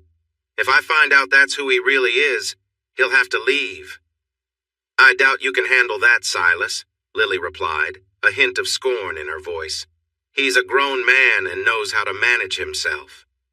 Silas turned and walked away, leaving her there. He went to his room, strapped on his Colt Peacemaker, and then went outside. Gwen and Kathleen stood nearby, hands over their mouths in surprise. "What have you done, foolish daughter?" Gwen asked with worry in her voice. Lily went pale and stood frozen in place. "What have I done?" she thought to herself. She had invited Billy Clement hoping to make Silas jealous, but instead she had made him very angry. Now he was walking outside to confront Billy. She quickly left the house. Billy was still on his beautiful horse, looking confident in his well-fitted suit as he smiled down at Silas, who spoke in a serious tone. She called out, "Hello, Mr. Clement. I'm so glad you could come. Please join me inside for a cup of tea." Silas and everyone listening understood her invitation as a way of rejecting him. She was trying to ease the situation and keep Silas from being hurt, but no one saw it that way. She received unfriendly looks from the crowd, especially from Silas, making her feel small. Nothing is going as I planned, she thought. Things got worse when Billy walked over, touched her arm, and greeted her with a kiss on the cheek. After she regained her composure, she noticed the disappointment on her mother's and Kathleen's faces.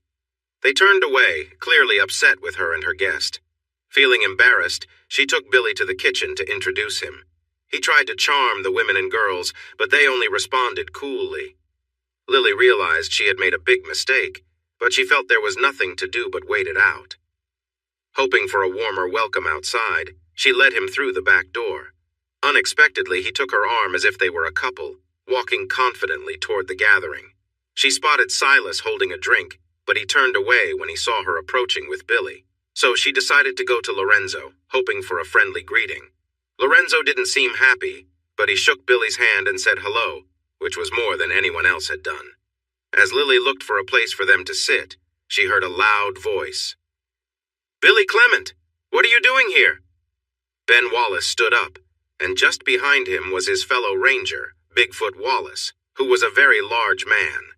He glared at Clement, who immediately said, "I'm here by Miss Thompson's invitation. I'm not looking for trouble." Ben Wallace gave Lily a disapproving glance, but said, "Make sure you don't. I'm not sure if you have any issues waiting for you, but if you cause any problems, William and I will take you back to San Antonio. Got it?" Clement nodded, but Lily could feel the tension in his body, even though they weren't touching. She looked at him and quietly said, "It seems like we aren't welcome here." "Maybe you should go." Clement looked at her with a serious expression that she had never seen on his usually friendly face. She watched as he softened, placed his hand over hers, and returned to the charming manner he was known for in San Antonio. "That's not needed, Lily. I see why they might be jealous. I'm with the most beautiful woman here. Who wouldn't be jealous? Let's just enjoy a drink together." He went to the table, got 2 cups of punch, and then took a flask from his suit pocket. "I'll add a little something to make the punch better, and we can sit and chat for a while." She wanted to say that she didn't drink alcohol, but he had already poured it. Looking around, she noticed her mother and best friend, Kathleen, watching her with clear disapproval. She hesitated, but remembered her goal for the evening, to show that she could handle herself in any situation. She believed that was the kind of woman someone like Silas would admire and want in a partner, so she took a sip. When she looked over her cup, she met Silas's gaze and saw only disappointment. This was not how she had planned it. He had not noticed the beautiful dress she had custom-made for the occasion, or the hairstyle that showed off her neck and shoulders. Instead, he was giving her a look filled with disapproval, while Billy leaned in to whisper that he wanted to have some time alone with her. Had she misjudged Silas so badly? She had been able to play boys at school and around San Antonio against each other, and she thought she could do the same with Silas. She had picked Billy Clement, known as a charming troublemaker, because she believed that would make Silas want to compete for her attention, giving her the upper hand. She briefly wished she hadn't made a mistake, but decided to stick to her plan. She fluttered her eyelashes at Billy and giggled, pretending he had said something funny instead of disrespectful. He took that as a sign to get up, so she stood too, confused. He took her arm, and they walked away from the party towards the barn beside the house. She allowed him to lead until she saw what he was thinking. Did he really think she would go into the barn with him? What would he think of her? What would everyone else think? She stopped and asked him where they were going. He replied in his most charming voice, "I thought we could take a walk away from everyone and get to know each other better. I can see that you want to take our friendship to a different level." She looked him right in the eyes and said, "No, Billy, you are my guest, not my close friend. That will never change, so please forget that idea. We can return to the party and try to enjoy it, or you can go. I won't be going anywhere else with you because we are only acquaintances, and that is all we will ever be." His expression turned cold and tense. "So I am just here to make someone else jealous. That guy, right? I have seen the way you look at him. Let me tell you, he dislikes you now. He and the other men here know who I am, and inviting me to his celebration is disrespectful. He won't want anything to do with you, and neither will the others. You might as well come with me because your reputation is damaged by what you've done today. Lily turned pale at his words, more scared they might be true than angry at his rudeness. How could she have misjudged the impact of inviting him? He was known as a bad boy, which made him appealing to many young women and even some older ones. At the ball where they first met, she thought she could manage him easily. But here he was, holding her arm tightly, insisting she leave with him because she had already harmed her reputation just by being near him. She had no wish to be with him at all. There was only one man she cared about, and now it seemed she had ruined her chances with him forever. She tried to pull away, but Billy held her in place and said, "It's time to go. We aren't wanted here." He pulled her closer and kissed her. She fought back, but when he pulled away, he smiled and said, "Tonight we will channel your energy in a different way." She slapped him hard with her other hand. He laughed and started to pull her toward his horse. Suddenly someone grabbed his shoulder, turning him back to the party where everyone was watching. Angrily, he let go of Lily and quickly reached for a hidden weapon with the intent to confront her friend. Just before he could aim, a shot rang out, hitting his hand and making him drop the weapon. He winced in pain, holding his hand tightly. "Did you really think I wouldn't notice you were left-handed, Billy? Did you really think I didn't know about your hidden gun, the one you used to shoot those 3 men? You've never won a fair fight, always pretending to draw with your right hand while using the gun in your left sleeve. Well, now you have the chance to use your right hand for a fair fight." Silas put his Colt back in its holster and stepped back. "Whenever you're ready, Billy, grab that gun and let's see how fast you are." Billy complained, "You hurt my shooting hand. It's not fair. It's more fair than the fights you've had. Now draw and let's see what happens." Billy raised his hands. "If you shoot me, it will not be right. I'm not going to draw. You coward! You're just like the rest of your family trying to sneak by. You tried to harm me before. I had every reason to stop you then, and I have every reason to do it now without facing any trouble for it. But I'll give you a chance. Draw that fancy pistol and let's see if you can really stand up to your reputation. Think about your father, your cousin, and others from your family. Do you think they'd want you back if they knew you walked away from a fight with me? If you step back, everyone here will spread the word all over Texas, and you'll be the joke of the state. You can either fight me or live as someone known for being scared. What will it be?" The 2 rangers, Silas's dad and uncle, along with 2 other men, stood close by but well out of the way. The crowd behind them had quietly gathered so everyone could hear what was happening. Gwen was comforting a crying Lily, who kept saying, "I'm really sorry, I didn't know, I promise I didn't know." Clement looked at the people near him in the cold eyes of Silas and realized he only had one option. He might have to leave Texas, but he always wanted to see California. He unfastened his gun belt and let it drop. "I'm unarmed, Ranger Wallace. Tell him to let me go. If he shoots me now, it won't be right." Wallace didn't respond, so with his hands still raised, Clement turned and walked toward his horse.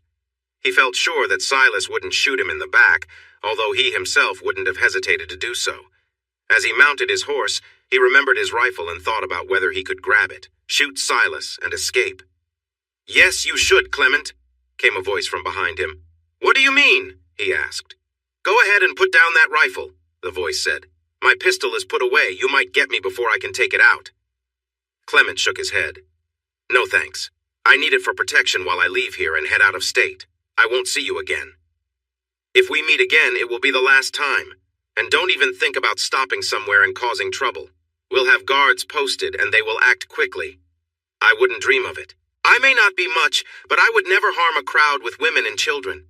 And about Silas, the girl, she didn't understand. I kept a low profile with her. She was only trying to make you jealous, which is new for me.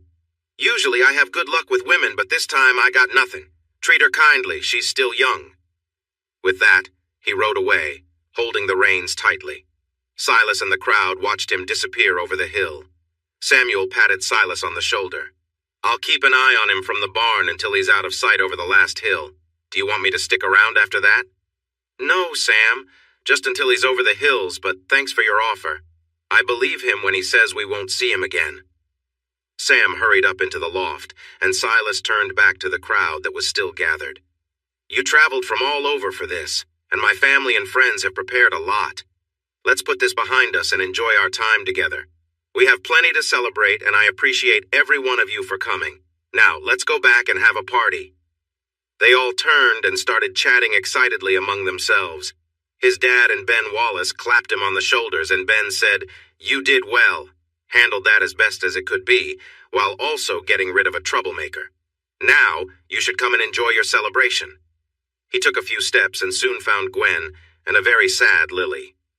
"Silas, she wants to talk to you for a moment. Can you please give this girl a chance?" He sighed deeply, but Gwen's worried look and Lily's tear-streaked yet lovely face were hard to resist. He turned to Lily, who was looking down. Gwen joined the two men and walked away, leaving Silas and Lily alone in the spotlight. "Silas, I'm really sorry. I promise I didn't know who he was. He was just a charming man that everyone was always talking about, saying he was a bad boy. I had no idea he was trouble. Please forgive me." Silas gently lifted her chin so she would look at him. "Lily, I believe you. But your choice put you and others in danger. Why did you do that? Were you trying to show off a bit? Being around someone like him, who is a lot older than you, could hurt your good name and make people question you." She started crying again and ran off to the guest house where she and her parents were staying. Silas felt confused by how she reacted to his kindly spoken words. He noticed the disapproving looks from his sisters, his mother and Lily's mother, who followed her away. "You have a lot to learn about the girls, son," said Bigfoot Wallace as he joined the Rangers, his dad and uncle. "But you handle the troublemakers pretty well." Uncle Lonnie put his arm around Silas and said quietly, "I bet before this night is over, someone will tell you what Lily has been up to. Just remember, even if she acts grown-up, she's still a young girl, and that can be tough. To make it even harder, she was her daddy's little girl. After he was gone, she focused all her feelings on the person who saved her and her mom and wanted to take action against those who hurt him. Like it or not, you two have a special connection. Even when she makes mistakes, remember that in her heart, she may want to see that connection grow into something even deeper. If you're not ready for that," he added with a grin, "I suggest you look for a place far away, because she won't give up easily." All four men laughed, and Silas smiled, shaking his head. "I'm worried that the college education we're celebrating today didn't quite prepare me for situations like this. Does anyone have some advice?" Everyone laughed, and Ben replied, "What advice does a young man need when the most beautiful girl around is interested in him? Besides being pretty, one of her teachers told me she's also the smartest girl they've had at Ursuline Academy in years. We all know she can win anyone over. My advice? Either get her a ring or listen to Lonnie." "Can you all stop chatting and get the meat ready?" Silas's mom said, sounding a bit frustrated. "It looks cooked, and we're all set to load up the serving table except for the meat." They responded with a cheerful "Yes, ma'am," and began working. In 15 minutes, they were ready for the blessing, which Preacher Robinson took 5 minutes to give. Families lined up, filled their plates, and found seats. The kids often chose to sit on the steps or porch so the adults could gather at the tables. A calm but nicely dressed Lily returned to eat with her family. There was enough space for Kathleen and Mary Jane to join her after serving. The plates were heaping, but there were plenty of seconds, and even those who said they couldn't eat more managed to make room when the desserts came out. Silas had read about long French meals during family gatherings, and for the first time it made sense to him. After about an hour and a half, Silas suggested starting the cleanup when Ben Wallace climbed up on a bench under the big oak tree and called for attention in a loud voice. When some on the edges didn't hear, Bigfoot roared for quiet, and it worked. "We're here to celebrate a young man we all know and are proud of, Mr. Silas Carr, for earning his university degree. Let's start with a round of applause for him, and then we can share some stories about our friend." The applause stopped when Silas finally stood up to acknowledge it and said thank you to everyone. Ben continued, "Most of you know about his adventures in this area. There's the incident with Josiah Hayes and his friends after the tragedy involving Professor Thompson and the situation with his wife, Gwen." He nodded toward Gwen, who waved. Josiah's father, one-armed Elijah, was angry and brought his group right here, demanding they hand over the one who confronted his son. All the men were with me, off looking for him and the others. Silas faced him, and when he wouldn't back down, Silas took action. The good people here helped when things got rough, and the only survivor was the son Jefferson, who chose not to fight back against the boys and women. He is now one of Silas's closest friends, and missed this gathering because he is on his honeymoon in Mexico. There was loud applause again, which continued until Silas stood up, raised his hands, and said, "I didn't do any more during the Hayes gang incident than Samuel over there, or my mom, sisters, brothers, or the other women and children who stood strong. Everyone did their part, and they were brave, just like Miss Lily Thompson, who was only 14 when we faced Josiah Hayes and his men. She is an excellent shot with her rifle, and to this day, we don't know who among us took down Josiah. It doesn't matter. She was brave and determined that day." This last comment about being determined made the crowd laugh, and Gwen stood up. "It's my turn. Yes, my daughter was strong-willed that day because she doesn't give up easily, and she always believes her way is the right way." After the laughter faded and Lily's blush lessened, Gwen said, "As it happened, she was right about where they were keeping me, and her confidence helped Silas arrive just in time to save me. I owe my life to her and Silas. But there's another part of the story you might not know. This part happened in Dogtown when we went to get supplies and inform the sheriff about what happened." From the back, a man yelled, "Oh, I was there at the general store, and I can support what she's about to share, even if it sounds hard to believe." "Thank you, John. It does seem hard to believe that an 18-year-old would stand up to a dangerous man with 2 guns. But when the man called Silas a liar and a coward, that's exactly what happened. Silas showed a level of control that we rarely see from anyone, regardless of their age. The man reached for his pistol, but he was facing a loaded gun. Silas could have shot him and no one would have said a word. Instead, he made him drop his guns and leave." John stood up in the back and shouted, "Fastest draw I've ever seen. That old peacemaker was steady in his hand. Clyde knew he was in trouble, and like Gwen said, most people would have acted differently. But Silas made him face the situation and drop his gun belts. He's a hero in Dogtown." Gwen smiled, thanked John, and continued, "Of course, our story is easier to believe now than it was a few hours ago before you witnessed his bravery firsthand. But beyond his courage and his education, he has a sharp mind, excellent character, and a strong desire to see justice done.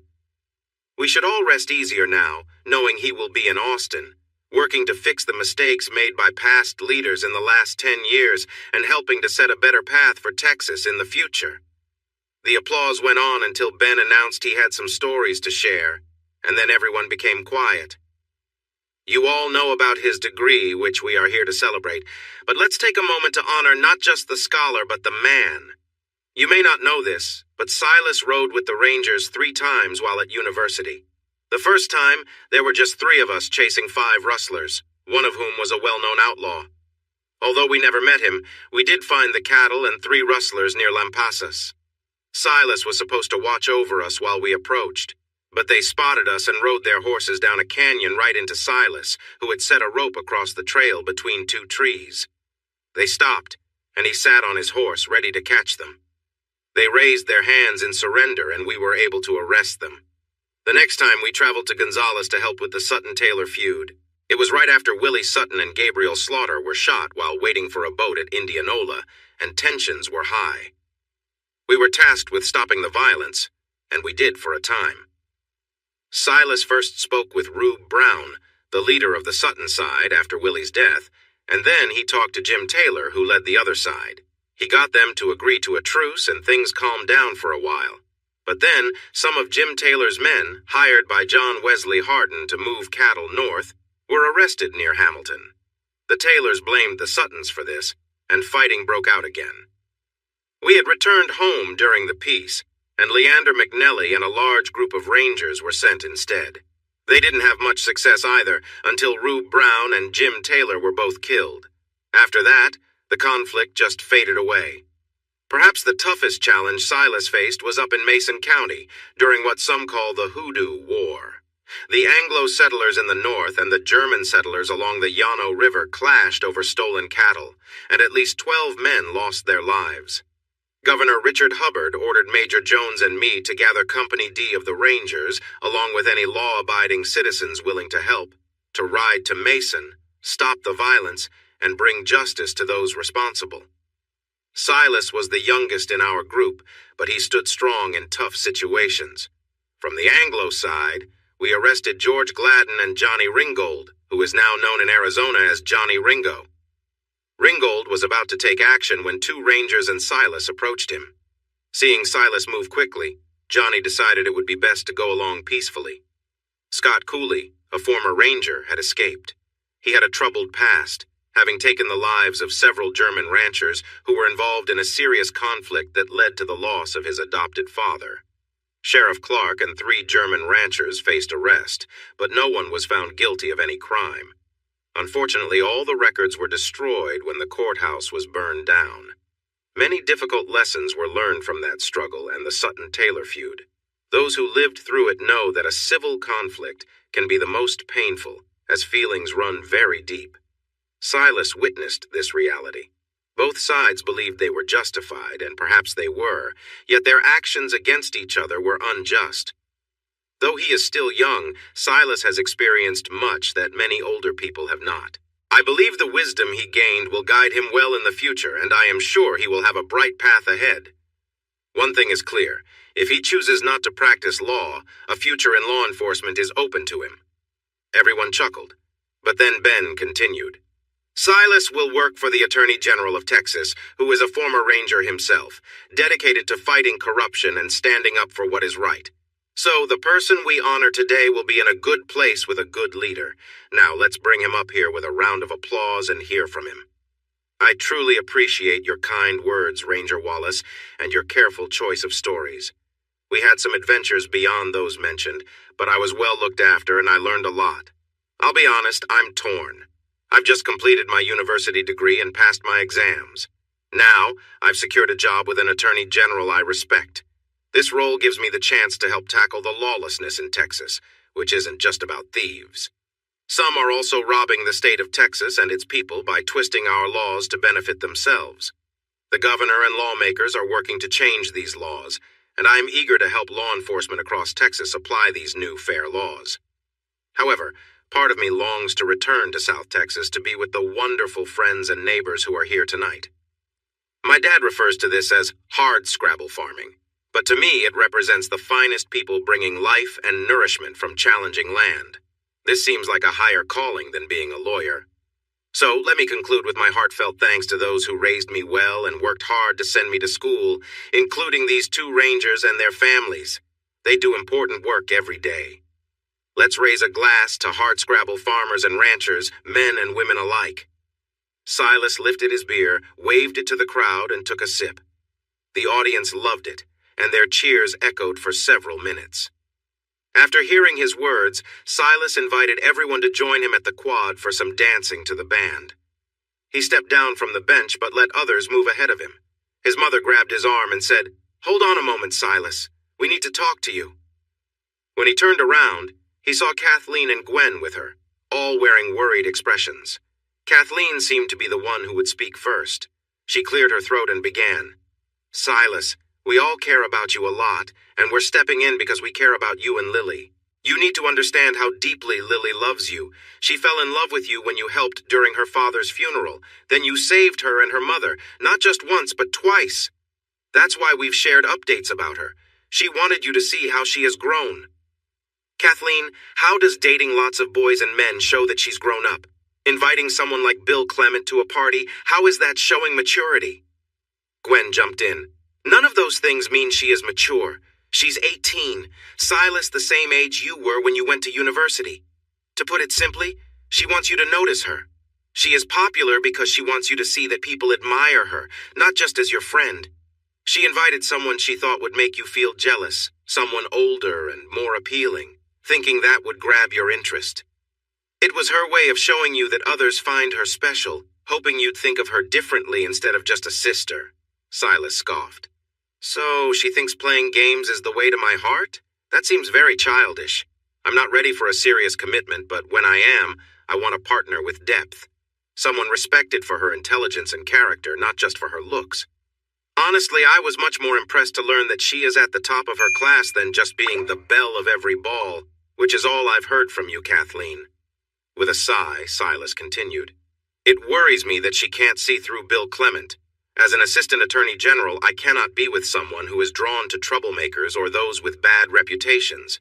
No, it's not just about her poor choice in friends. She simply isn't the grounded and focused person I need in my life right now. She flits around like a butterfly instead of being more steady. Maybe one day in the future she will be, but not right now. Besides, she will be in San Antonio finishing her schooling, and I will be in Austin starting a new job. This means we won't have much time to be together. Son, I understand how you feel. I'm sure everyone does. But there are some things I want you to think about. As for being manipulative, that seems to be in the nature of women. I influence your father, Gwen influences Lorenzo, and we have both tried to guide you. So has Kathleen. It's how a woman can gently steer a man without any conflict. It's not surprising that Lily, who is smart and attractive, would try to influence someone she cares about most. We all agree that your concerns are valid. However, we want you to see that she was just trying to show you her best side. After all, Silas, you are quite popular in the social scene in Austin, often with Lily's classmates. So, it's understandable that she would stand out among those young women in San Antonio. Do you understand what I'm saying? Yes, Mother Gwen. Kathleen, each of you made good points, and I see you care about me and Lily.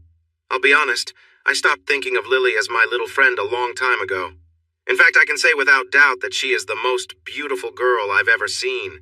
When you add her intelligence, quick wit, sense of humor, and ability to charm anyone she talks to, you get a nearly perfect young woman. I would love to take her out on dates. I would be proud to have her by my side anywhere. But it seems Lily wants more than that, and I don't want to rush into anything right now. She tends to act quickly and make decisions without having all the facts. Considering we would be 70 miles apart, I'm worried about her choices. I don't see how we could have a serious relationship with this situation, and that's what she wants, right? Gwen smiled and looked at Kathleen, who also smiled. What she wants, based on her writings, is to become Mrs. Silas Carr. It seems clear from your concerns that this isn't possible right now. But could it be possible in the future? I've shared my feelings for her, but maybe we should get to know each other better before thinking about a commitment, he replied with a grin. They all laughed, and he found himself in a warm group hug. Will you promise to be gentle with her? Nothing you could say would make her feel worse about herself than her own criticism, Gwen asked. Silas promised he would, and they went their separate ways. Lily was dancing with Samuel to Goodbye Liza Jane when they joined the group where the band was playing a mix of old and new songs. She seemed to have bounced back or was at least trying to look strong. Silas waited while Samuel helped Lily to her seat next to Mary Jane and then left. Lily looked around but quickly looked away when she saw Silas. He moved toward her, hoping the band wouldn't play ragtime, which was fun but not what he needed right now. He was almost there when the band began to play Molly Darling. He smiled, thinking how perfect it was for their first dance. Lily, would you like to dance? He asked, holding out his hand. She looked up, and he noticed a mix of shyness and boldness on her face. Well? He asked again when she hesitated. She stood up but said, I would, if you promise not to be disrespectful. His laugh nearly made her sit back down, but he took her hand properly and they started to dance. She moved with a grace and balance he had rarely seen before. She kept looking over his shoulder instead of at him. Lily, could you please look at me? I have a question for you. She turned her gaze to him, keeping a proud look on her face. He found it interesting since she started the whole situation, but he smiled and asked, I need a partner for a rally in Pleasanton next Saturday. Governor Roberts and Attorney General McCleary will be there, and the General has asked me to attend. There will be speeches, a meal, and later a ball. Would you do me the honor of being my partner for this event? Her dancing paused for a moment, surprise crossing her pretty face, but she tried to keep her tough look. Why would you ask me? You think I'm a terrible person? She said, but her face showed excitement and hope. I mentioned that you made a mistake by inviting a questionable person to the celebration. That was poor judgment, but I hope it doesn't define who you are. With a slight smile and a sparkle in his eyes, he continued, If being with me is too high a price to meet the governor and attorney general, and to be around important people in South Texas, I'm sure I can find someone else who would be more than willing to join me. Lily's blue-green eyes lit up with excitement, but she pretended to be hesitant. Maybe you should tell me more about your plans, Silas. That would mean staying overnight, and you know I wouldn't feel comfortable being alone with a man. One of my good friends from college has a ranch just south of Pleasanton. His parents have invited us to stay with them, so you can be sure nothing will happen. That's an interesting way to put it, Mr. Carr. Do you doubt that I can keep my reputation intact? She replied with a raised eyebrow. Silas looked at her with surprise. Not at all, Miss Thompson. I have no idea about your past. I just wanted to assure you that things would stay the same while we travel together. You have a unique way of speaking, Mr. Carr. Do you think that being part of social events means I'm not a respectable woman? She still raised an eyebrow, not fully convinced. Silas turned the question back to her. If I thought you weren't respectable, would I invite you to meet my new boss and the governor? Would I ask you to stay at my friend's home? As I said, your good status aside, I really can't tell. But if I thought poorly of you, I would not have invited you, or we'd have to share a hotel room. He added this with a playful wink. She pretended to be upset with his boldness, but she found the idea rather interesting. I guess I can overlook the way you spoke to me before, so I'll go with you. When are we leaving and coming back? We'll leave Friday morning and return Sunday evening. I can pick you up at the ranch. She smiled brightly, and it seemed like all was forgiven. The music stopped, but they kept standing in the dance position on the floor. The band began playing more recent songs like Red River Valley, In the Pines, and The Language of Flowers, before featuring a lively fiddler playing a traditional song, The Lost Indian. Lily and Silas danced to every song together, not leaving the floor until the band took a break. Even then, they stayed on the dance floor, chatting and teasing each other with a little bit of flirting in the mix. Their parents were thrilled about the change and joined them in dancing to the lively music. The dance floor had been crowded when the band took their break, and most people returned when the music started again. But Silas almost cleared it when the band announced they would play a new kind of music that mainly young people liked, ragtime. They began playing the upbeat tune, and the only two who stayed were Lily and Silas, as they were the only ones who knew the music and the complicated dance steps. The other young people watched for a moment, learning the steps, and then started to join in, trying to follow along. They were having so much fun that the band decided to play one more song. Lonnie and Gwen, who had been practicing in the dark, jumped in as well. This brought a few older couples to the dance floor, and soon it was half full. After that song, the band thanked everyone and said that was all the ragtime they knew. They then played another song from the 1970s, Home on the Range. That song filled the floor even more, and it stayed packed until the last song of the night, a recent hymn celebrating Christ's birth titled, There's a Song in the Air. Everyone sang along instead of dancing, and when it was over, people exchanged goodbyes, some heading home, others camping nearby, and a few who lived close by. In all the excitement, everyone lost track of Lily and Silas.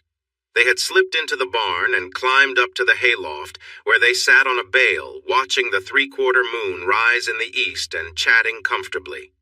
Silas was becoming more captivated by the smart, funny, and beautiful girl beside him.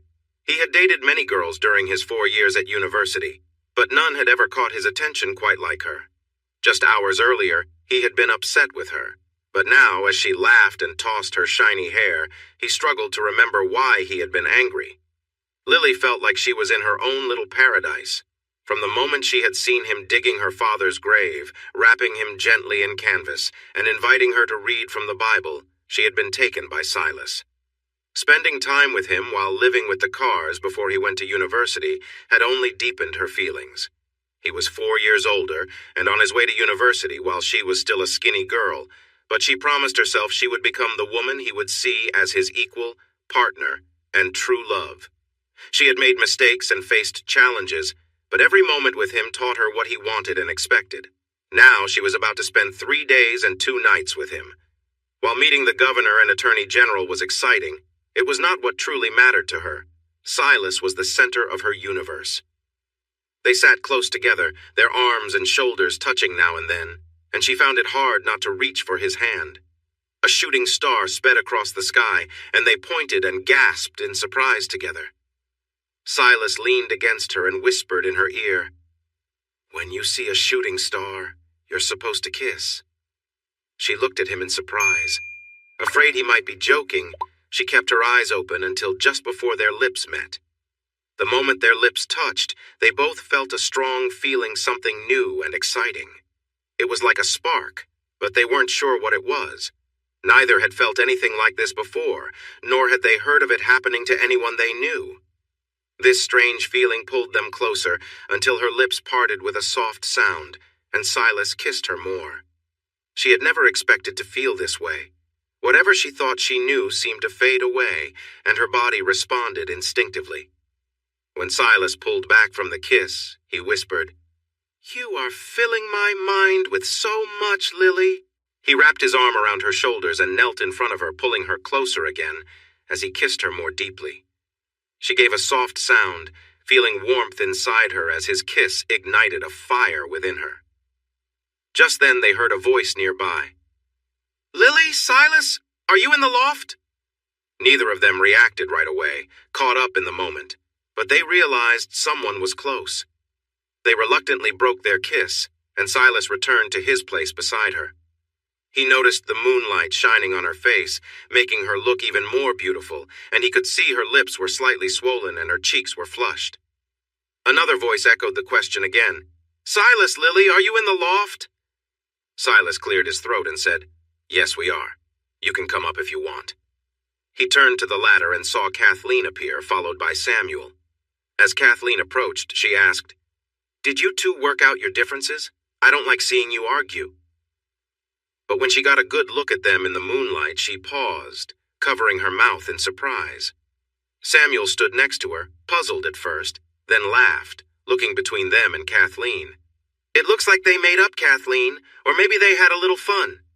Kathleen's expression went from shock to joy, and she started to laugh along with Samuel. The two almost lovers looked away, feeling a bit guilty, which only made them laugh more. "We're sorry. We had no idea. We just wanted to see how you were doing. Now that we see you are okay, we'll go back downstairs so you can carry on with whatever you were up to." Kathleen's words made Samuel chuckle even harder. "Carry on with whatever you were up to. Oh my goodness." Lily and Silas exchanged glances and joined in the laughter. Silas said, "Actually, your arrival was quite timely. We just saw a shooting star and shared a quick kiss that made things feel a bit awkward, and—" Samuel bent over, laughing, and looked at Silas. "You shared a quick kiss that made you awkward. I can see that, my friend. You definitely look awkward." Silas quickly closed his legs and blushed under the moonlight. Kathleen laughed even harder, and he felt embarrassed. Lily stepped in to help him. "All right, you two need to stop teasing us or I'll share stories about the both of you." Kathleen gasped, and Samuel looked shocked. Seizing the chance, Silas asked with a frown, "And what stories would those be? Surely you two have—" Samuel stood confidently, concerned yet unafraid. "We were going to share them tonight after the dance. You would have seen us dancing together all night if you had noticed your partner." "The very partner you were quite harsh on earlier," Kathleen chimed in. "The partner who claimed she was done with you once she realized how unfair you could be. Yet just hours later we find you doing who knows what in a dark barn. It seems your words don't match your actions, brother, and that your promises come and go, Lily." Lily gave her a look before turning to Silas, starting, "Silas, your sister and your friend have fallen for each other. I can see that for myself. No need to say more. I'm sorry if I wasn't paying attention earlier. Today has been a lot. So, do you two have plans now?" Samuel put an arm around Kathleen, drew her close, looked her in the eyes, and said, "I told you he would be fine with it. Now can we start making plans? Our parents already know how we feel, and your father even asked, 'What are your intentions for my daughter, young man?' I could tell he was joking because he and my dad laughed when they saw my red face." "As I understand it, Mr. Townsend, the next move is yours," Kathleen replied, raising an eyebrow. Samuel nodded. "All right then." He knelt down and took her hands. "Kathleen Carr, will you marry me?" In the soft light of the moon shining through the loft door, Silas and Lily could see both their faces clearly.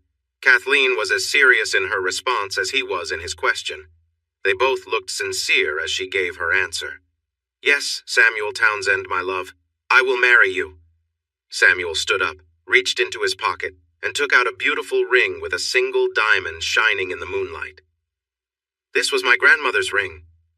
She told me before she passed away that I should give it to the love of my life and remain faithful to her, just like her husband was to her. I promised her then, and I promise you now, I will always be faithful to you, for you are the love of my life." Kathleen pulled him close and kissed him sweetly, sealing their promise to each other. After sharing some kind words of congratulations, they made their way down the ladder and headed to the car home, where their family and friends had gathered to finish cleaning up and talk about the day. Samuel and Kathleen entered hand in hand, beaming with happiness. Silas and Lily followed in the same way. Conversations came to a halt, and everyone turned their attention to them. Kathleen raised her left hand to show off the ring on her finger. The room erupted in joyful cheers, and they were soon surrounded by endless hugs and well wishes. Silas and Lily stepped back, delighted to let their friends enjoy the attention. Tears of joy streamed down Lily's beautiful face, and her lip quivered with emotion. As Silas looked at Lily, he realized he felt more for her than he had ever acknowledged.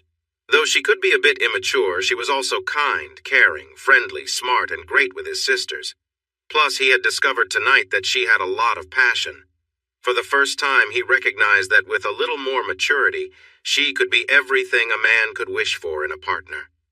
This understanding must have shown on his face, because when he glanced up, he saw their parents watching, while others still congratulated the newly engaged couple. Gwen was with Silas's mom, and they walked over to him and Lily with playful smiles, followed by the grinning men. Gwen said, "Where did you two go? We were about to send out a search party. Kathleen and Samuel offered to look for you. We thought you might have hurt each other after all the arguing, but then you come back engaged. You both look. I can't tell if you're overjoyed or guilty. What do you think, Madeline?" "I think you both were off somewhere figuring things out and coming to an agreement." I'm not sure what those talks were about, but they definitely made Miss Lily blush, and my son suddenly seems very protective of her. "Augustus, Lorenzo, what do you think?" "My brother and I agree that you both should stop teasing them and let them have some space to understand what is going on," Silas's father said. With a small smile, Lonnie added, "It's clear that neither of them knows what they've gotten themselves into, so maybe we should just give them some time." "Harumph!" Gwen exclaimed. "That means we need to keep a close eye on them. We can't let my daughter's name be ruined." "Mother," Lily replied with some confidence, "I have a chance to meet the governor and attorney general next weekend. Don't you think that's an important step for my education?" Without hesitating, Gwen responded, "And who would you be with while visiting Pleasanton for 2 nights, young lady?" Lily was taken aback by her mother's reaction and surprised that she knew she would be going to Pleasanton. "How did you know?" "Oh, it's well known that a certain young assistant attorney general will be part of Governor Roberts' group during his time in South Texas, but surely you're not planning to go with him without a chaperone." She looked at Silas, who was smiling at their exchange. "But, Mother, I will be staying with a respected ranching family, and Silas's employer will be with us in Pleasanton. Surely that's enough supervision for a short trip." "Oh, no, dear. Lorenzo and I will be going with you. We can't let your good name be at risk by being so far from home with a charming young man like Silas." Lonnie jumped in before Lily could argue further, saying, "Silas came to us first, as he should have. We were invited and agreed to go, thinking you would join us. But things got complicated when he asked you, and then your answer was uncertain, so we decided to wait and see what would happen." Lily turned to Silas with a frown. "You asked them," Silas explained. "Right after I came back to get you in San Antonio. I care too much about you and your family to do anything else." A look of disappointment crossed Lily's face as she realized her plans to charm Silas on the trip would have to be toned down with her parents around. Before she could say anything more, though, Gwen exclaimed with concern, "Madeline, did you see that look of disappointment on my daughter's face? It seems it's not your son I need to watch out for, but my daughter?" Madeline smiled and gently touched Gwen's arm. Now, Gwendolyn, I'm sure you remember being 18 and having a crush on a boy. I'm sure she didn't mean anything wrong. It's just tough to flirt when your parents are around." Lily turned red, showing that she might have had some flirtatious thoughts, which made her parents laugh. Silas smiled but wrapped his arm around her in a protective way and said, "I would never do anything to bring shame to Lily or her family or mine." Lily tried to act calm, but a sudden memory of their sweet moments together and his silly promise made her look disappointed, and the others noticed. Silas's mother said with a smile, "Maybe I spoke too soon, Gwen. Lily looks a bit let down by his promise to keep her safe." Lily leaned her head against Silas's chest and closed her eyes, wishing the laughter and teasing would disappear. On Friday morning, Silas woke up early, hooked up the buggy, and went east to the TC Ranch to get his 3 guests. He was happy to see that they didn't bring too much luggage. He and Lonnie only had 1 small bag while the women had tiny trunks. The car's carriage was great for the journey, this time pulled by 2 horses because of the number of people and the luggage.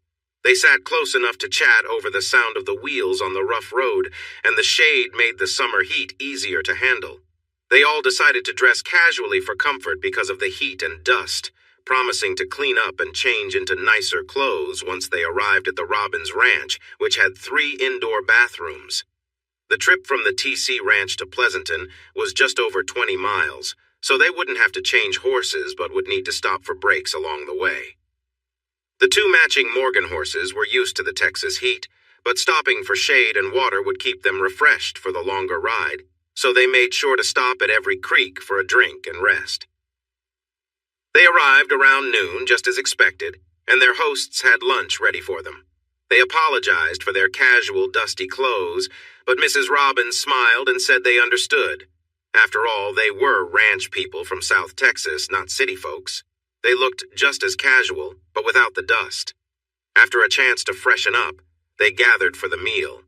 Even though Gwen and Lily didn't feel their best, they still looked lovely, and Andrew, his younger brothers, and even his dad, Robert, had a hard time taking their eyes off them. Mother Robbins, who was quite charming herself, watched with a smile as she and her daughters admired the carmen. The meal of roast beef with mashed potatoes and green beans, all sourced from the ranch, was delicious. The conversation flowed easily, making everyone feel relaxed and engaged. After the helpers cleaned the table, following local custom, everyone headed to their bedrooms for a short nap. The summer sun was strong down south, and while the southeast breeze felt nice, it also carried moisture from the Gulf, making the afternoons both hot and sticky. When it cooled a bit in the early evening, they enjoyed a tour of the nearby pastures and fields of the ranch, which was quite large.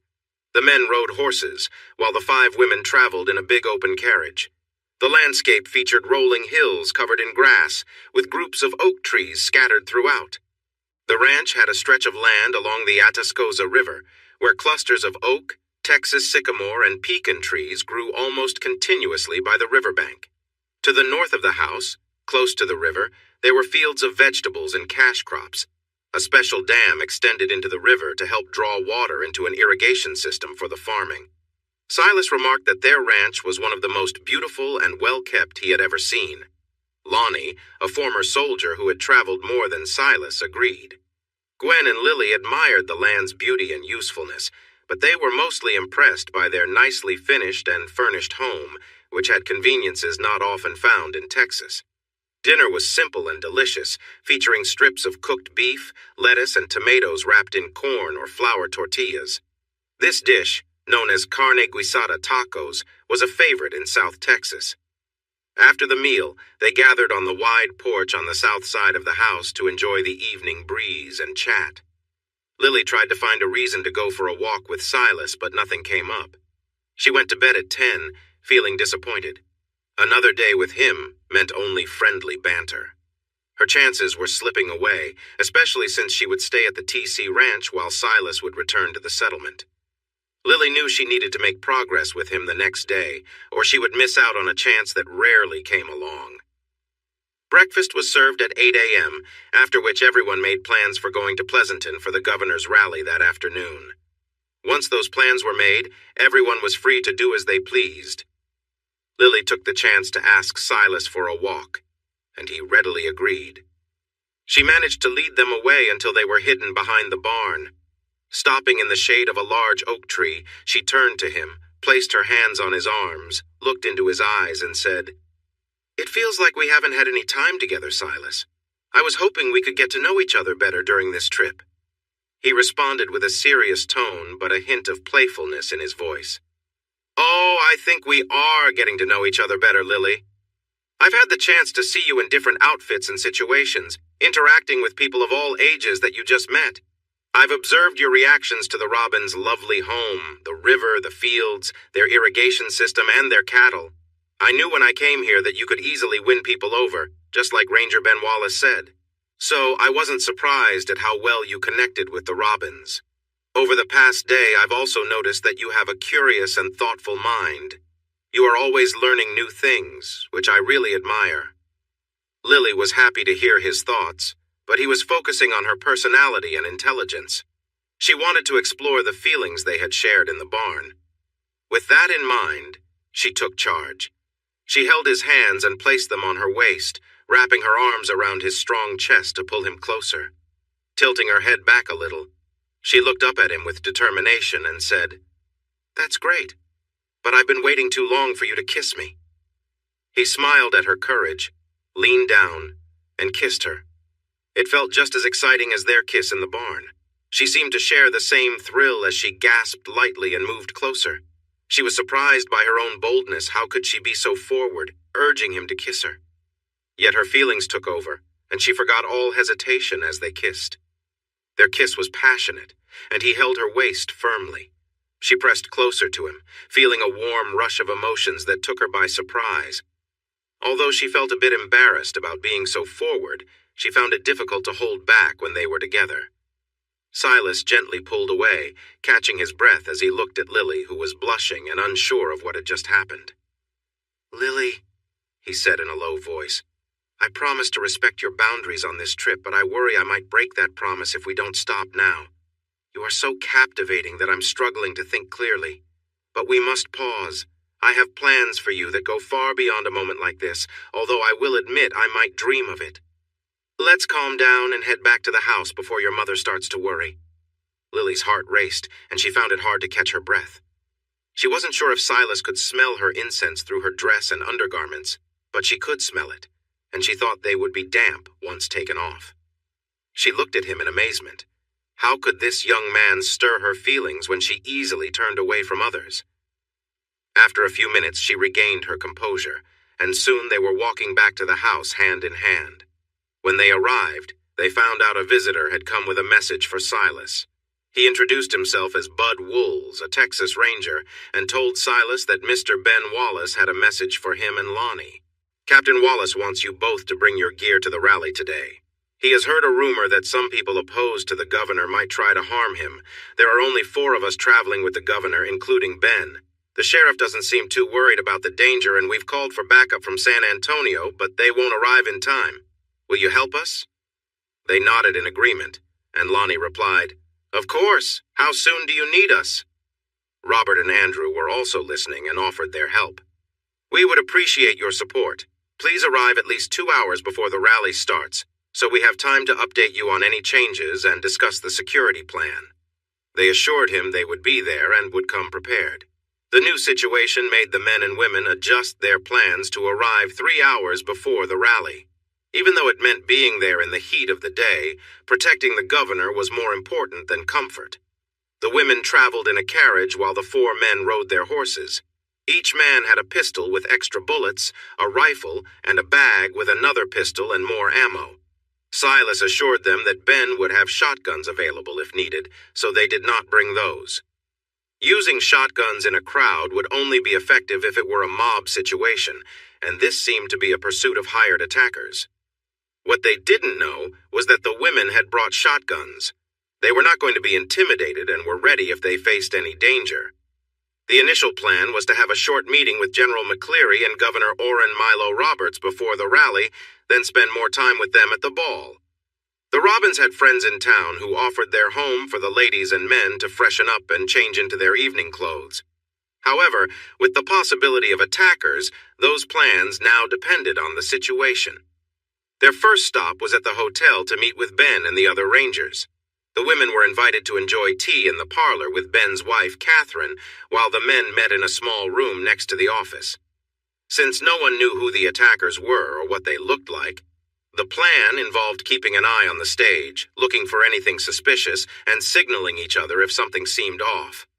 Silas, Lonnie, Andrew, and Robert were chosen by Ben and given badges by Ranger Wools.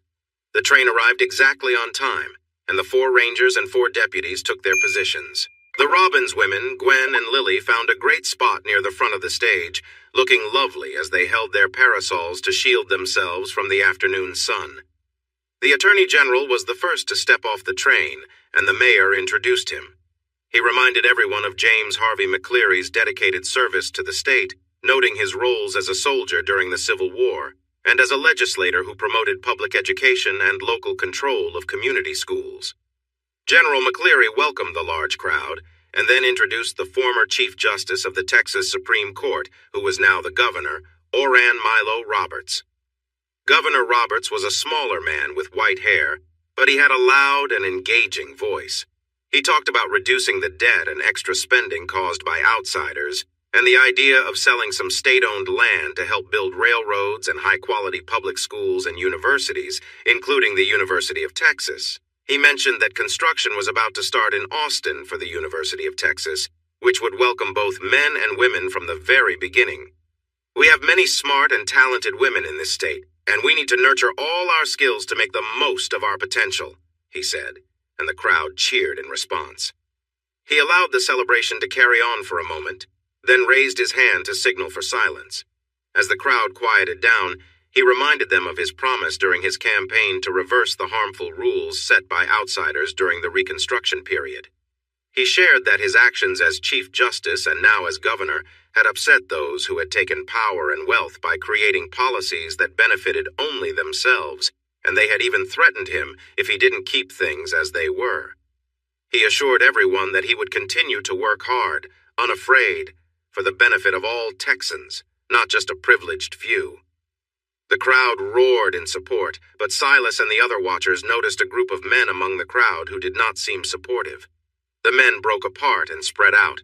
3 moved toward the front of the stage, 2 headed to the back, and 1 went to the left side. Silas glanced around and saw the other guardians nod. They had noticed them too. Wools and another young ranger were standing right in the way of the 3 men moving to the front. Silas and Lonnie gently moved the people crowding the stage back a little. They did this to keep everyone safe and to have clear shots at the potential attackers if they moved forward. They concentrated on the immediate danger while leaving the other 3 men to the Robbins, Ben, and the 4th Ranger. What the Guardians didn't notice was a small man on the right side of the stage next to Lily. She saw that he had his hand inside his coat, as if he was getting ready to pull out a hidden weapon. She kept an eye on him while pretending to focus only on the governor. Governor Roberts finished his speech, asking for support for his plans, and then invited everyone to go to the park for free drinks and snacks. The crowd cheered again and began to disperse. The attackers saw this moment of confusion as their chance to act. The one closest to Silas took out his weapon and aimed at the governor, but Silas quickly drew his own gun and shot the man before he could fire. The second attacker had his weapon raised, but Silas's shot caught him under the arm, causing him to drop it. The third attacker in front of them was taken down by a series of shots from Lonnie and the 2 rangers. Silas quickly turned to search for more attackers and saw Lily strike a man's hand with her parasol, knocking his weapon away. When he bent to pick it up, she hit him on the head, making him fall to the ground. Silas then grabbed the man's weapon and held him down with his boot. During all the chaos, Silas thought he had heard 2 more shots from the left side of the stage, but it was hard to see through the confusion. Meanwhile, Governor Roberts and General McCleary remained calm, encouraging their guardians and accepting whatever would happen. As the shooting began, the crowd quickly scattered, leaving only the guardians and the downed attackers around the stage. Lily, Gwen, and the Robbins women stood firm, while the guardians took care of the injured attackers. It seemed none of the 8 guardians were hurt, but 7 attackers had been shot. The 8th attacker was still on the ground under Silas's boot. Silas glanced at Lily, who looked determined and still held her parasol like a weapon. It was unusual to see such a stylish and elegant young woman standing over the fallen attacker she had disarmed. Once things settled down, Ben confidently walked over to the Atascosa County Sheriff. "Do you still doubt the rumors, Sheriff? Today, your choice not to help with security could have led to serious trouble for the governor and many people." Silas had been following Ben. When the sheriff boldly defended himself and threatened the Rangers for putting the people of his county in danger, Silas interrupted, saying, "I will start my new job as an assistant attorney general on September 1st. My first action will be a complete review of the Atascosa County Sheriff's Department. I believe we will find links to these troublemakers, and then you will have a chance to arrest this man so I can take him to court." When Wools and the other two young Rangers went to the jail to take in the prisoner involved with Lily, they found a short resignation note with a silver star on top. California seemed to be drawing more attention. The gathering in the park began slowly after the earlier chaos, but the eager crowd returned stronger within an hour. Drinks were served, food was enjoyed, and the governor and attorney general shook hands with hundreds as they prepared to leave for the private ball. Around that time, a group of 6 Rangers from San Antonio arrived. After hearing what had happened and being warned about possible threats, they took on the security duties. The Cars and Robbins were sent home to clean up, while Ben returned to the hotel to change. "Good evening, Governor Roberts. May I present my guest for the night, Miss Lily Thompson," he said, opening his arms to embrace her. "It has been so long. You have become the beautiful woman your father always said you would be, and I hear I owe you my life." "Thank you, Governor, but Lily, you always called me Uncle Oren, and I expect you to keep doing that. Even though your father is no longer with us, I still see you as my niece." "Of course, Uncle Oren, I'm happy to do so. What I wanted to tell you is that my escort stopped 2 of the attackers, and my mother's new husband, Lorenzo Carr, stopped another. Andrew, Robert, and the Rangers handled the rest. I didn't do much. Without a doubt, my dear, I'm here because of their courage. However, they were armed while you only had a parasol. Your bravery shined bright today. Thank you, Uncle Oren. I couldn't let them hurt you, so I did what I could. But about my companion..." He leaned in, kissed her cheek, and quietly said, "Dear, I know all about your young man. His bravery is famous, just like his good character and intelligence. There is no need for you to support him." He straightened up, looked from Lily to Silas and back again, smiled brightly, and said, "Young man, it seems your time as an escort to events in Austin is coming to an end. My niece appears to have taken a liking to you, which means you may not stay single for long. After all, who would want to be alone with such a lovely, bright, and brave young lady ready to share a life together? If your wedding takes place while I am in office, and I suspect it will, I expect to be involved in some way." Lily hid her smile behind a fan that suddenly appeared. The governor moved the fan aside to give her a quick kiss on the cheek, and they moved on. Gwen then caught the governor's attention. "Oh my goodness, Gwen, you look even more beautiful. And who is this charming young man? I saw him bravely step in to protect me, but we haven't met properly yet." Lorenzo introduced himself, and the governor continued to shower them with compliments, just like he had with Silas and Lily, as any good politician would do. Meanwhile, Attorney General James H. McCleary warmly greeted his young protege and praised his lovely date. He took her hands, admired her, and said, "Silas once shared with me that he hoped to find a young woman with character, intelligence, and sound judgment. It seems he has found all that and more, wrapped up in one amazing person. But why would I be surprised? This young man next to you is very impressive. He has had many wonderful young women to choose from since starting at Southwestern, and with his usual good sense, he has clearly chosen the best." He looked back at Silas with a knowing smile and asked, "Am I right? She is your chosen companion, isn't she?" Lily smiled proudly. Silas blushed but held his calm. "As you say, General McCleary, she is indeed the best, and I am very happy to be getting to know her again. We were friends before university, but we only reconnected when I returned home, so our relationship feels fresh. She's just 18, but will finish her schooling at Ursuline Academy next year, and hopes to go to college. Given my new responsibilities, I certainly plan to keep our friendship strong, but it may be several years before we can grow our relationship." Lily was eagerly watching his reaction, nodding as if she agreed. But when Silas finished, she turned back to the AG and, with an innocent smile, winked at him. He burst out laughing, and when he could speak again, told Silas, "You keep telling yourself that, young man. I fear you might be in for a surprise. I'll set aside a few weeks for your honeymoon when the time comes." They moved aside, Silas looking confused while Gwen and Lonnie chatted with the Attorney General. Silas, it seems that both Uncle Oren and your new boss think we make a great couple. Yet you seem to avoid me at every turn. Why is that? She asked innocently. Knowing any answer he gave would either make things harder for him or be a lie, Silas took her arm and led her to the punch bowl. He hoped for a short break from her questions, but instead, he lost her to a group of her friends from San Antonio who crowded around her without noticing him. He stepped back and watched her interact with others, realizing two things he hadn't seen before. She was so comfortable in social settings, whether talking to important officials or her classmates, and she was incredibly beautiful. The loose curls of her reddish-gold hair fell gracefully around her lovely neck and shoulders. Her dress, with its golden embroidery, draped elegantly and hinted at her form without being too revealing. It fit tightly at her tiny waist, flaring gently over her hips and down to the floor. He found the small bustle the dress had unnecessary, especially since her jeans highlighted her shape. Yet, as charming as her appearance was, it was her enchanting face that truly drew him in. Her expressions could show joy, sadness, or even frustration, and that ability captivated him. He hoped that what he said to General McCleary would be true. They should stay friends while she finished her studies, and he focused on his new job.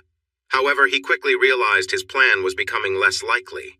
He shouldn't have invited her to this gathering. Regardless of the reason, he should have kept his distance after her mistake of bringing someone unwanted to his event. But from the moment he saw her under the moonlight, he knew he was drawn to her, and when they shared a kiss, he felt a connection he couldn't ignore. He had experienced the company of many women, and the one who helped him grow from a boy to a gentleman stood out in his memory. Yet nothing compared to the impact of Lily's kiss. He wished Tilly were here for advice, and just then, "Silas Carr! How wonderful to see you!" shouted a voice he recognized well. He turned to his right and saw Tilly with her fiancé, Harold Johnson. He shook Harold's hand firmly and then hugged Tilly. "What are you doing here?" he asked happily. Harold replied with excitement. "We are big fans of General McCleary and Governor Roberts. We got stuck in San Antonio and missed the rally today, but we made it for the ball and we have a hotel booked for tonight." Silas was watching them when his date appeared next to him, offering her hand to Tilly. "Good evening. I'm Lily Thompson, Silas's date for the weekend." As they got closer, Tilly noticed Silas admiring Lily's beauty, and she felt a hint of jealousy. She remembered, "Oh, you were his childhood friend from before he moved to Georgetown. He talked about you a lot." Lily's bright blue eyes grew cold as she replied, "It's too bad Silas hasn't mentioned you, even though you seem to know each other." Before Tilly could stir things up again, Harold chimed in. "Silas left his horse at my fiancé's ranch while studying at Southwestern. He introduced us, and yes, we are old friends. Nice to meet you, Miss Thompson." With Harold's help, Lily's jealousy seemed to fade, and she returned to being her charming self. She took Silas's arm and asked if they wanted some punch and snacks. Harold said yes, and they followed Lily to the table. Silas frowned at her unusual behavior until he saw Tilly's bright smile and twinkling eyes. "What have I gotten myself into?" he thought. He didn't plan for them to meet, let alone talk. Yet here they were, chatting animatedly. This could end badly for him, as Tilly clearly enjoyed what Lily wanted to know about their past friendship. Tilly was playing with Lily's curiosity, avoiding her questions and making Lily more curious. Luckily, the governor stepped onto the slightly raised stage and gave a short speech. Soon after, the band started playing and the dancing began. Lily was not shy with Silas. "Who is that amazing woman? Don't tell me she's just a friend. I noticed how you looked at each other, and it wasn't just a friendly look." As Harold explained, she let me keep my horse at her ranch. She pinched him and whispered, "Don't lie to me, Silas Matthew Carr. I can see in your eyes that she is much more than just someone who let you board your horse." Silas was worried about how to answer Lily's curiosity while protecting Tilly's good name. Just then, Gwen and Lonnie came to help. "Honey, let me dance with Silas while Lonnie dances with you. We old folks will be leaving soon, and we want to have this dance with you first." Lily was upset and felt tricked, but she had no other choice. She smiled and let Silas go, stepping into Lonnie's embrace. "So, Silas, who is she? We overheard Lily and thought we'd help you out, but I'm just as curious as my daughter," Gwen asked. "She is, besides being the woman who let me board my horse at her ranch, a close friend and mentor. She was important to me, but that's in the past now. Her husband has passed away, and she is getting married to Harold in September. I'll be at the wedding. What we had is behind us. You might want to practice that answer before you share it with my suddenly jealous daughter. What you had may be over, but the feelings seem to linger. Maybe being honest would be wise, but I suspect you are hesitant to reveal too much about your friend and mentor. Think carefully, my son. Lily may be young, but she isn't naive. Harold joined Lily, and Lonnie danced with Gwen, leaving Tilly with Silas. With a raised eyebrow, Tilly asked, "So, my dear, who is this curious young lady, and what does she know about us?" "Unlike Harold, she knows nothing at all, and I want to keep it that way. It's not just because of our budding friendship, but I also want to protect your reputation," Silas replied. "Don't worry," Tilly said with a smile. "Having known you won't harm my reputation, and it won't harm yours either. Perhaps you should show her what I've taught you first and see how she feels about our friendship. Or is your relationship not at that stage yet?" Well, she seems interested, but I promised her mother I wouldn't push things too far during this trip. From how her mother looks at you, even if she is expecting, she might encourage you to explore this connection.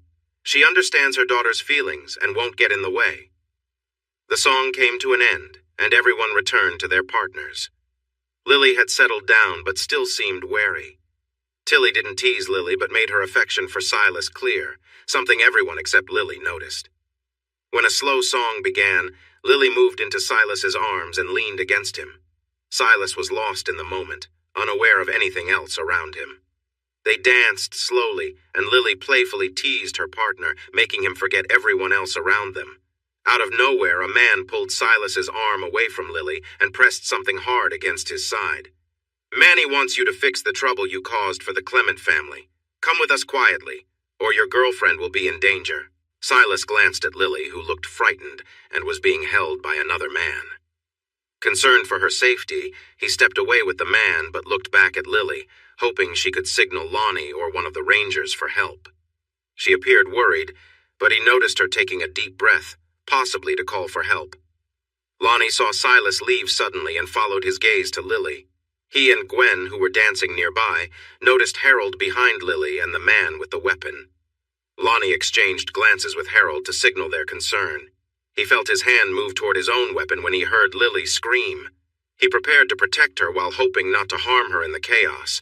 But Lonnie didn't need to act, because when Lily screamed, Harold quickly moved.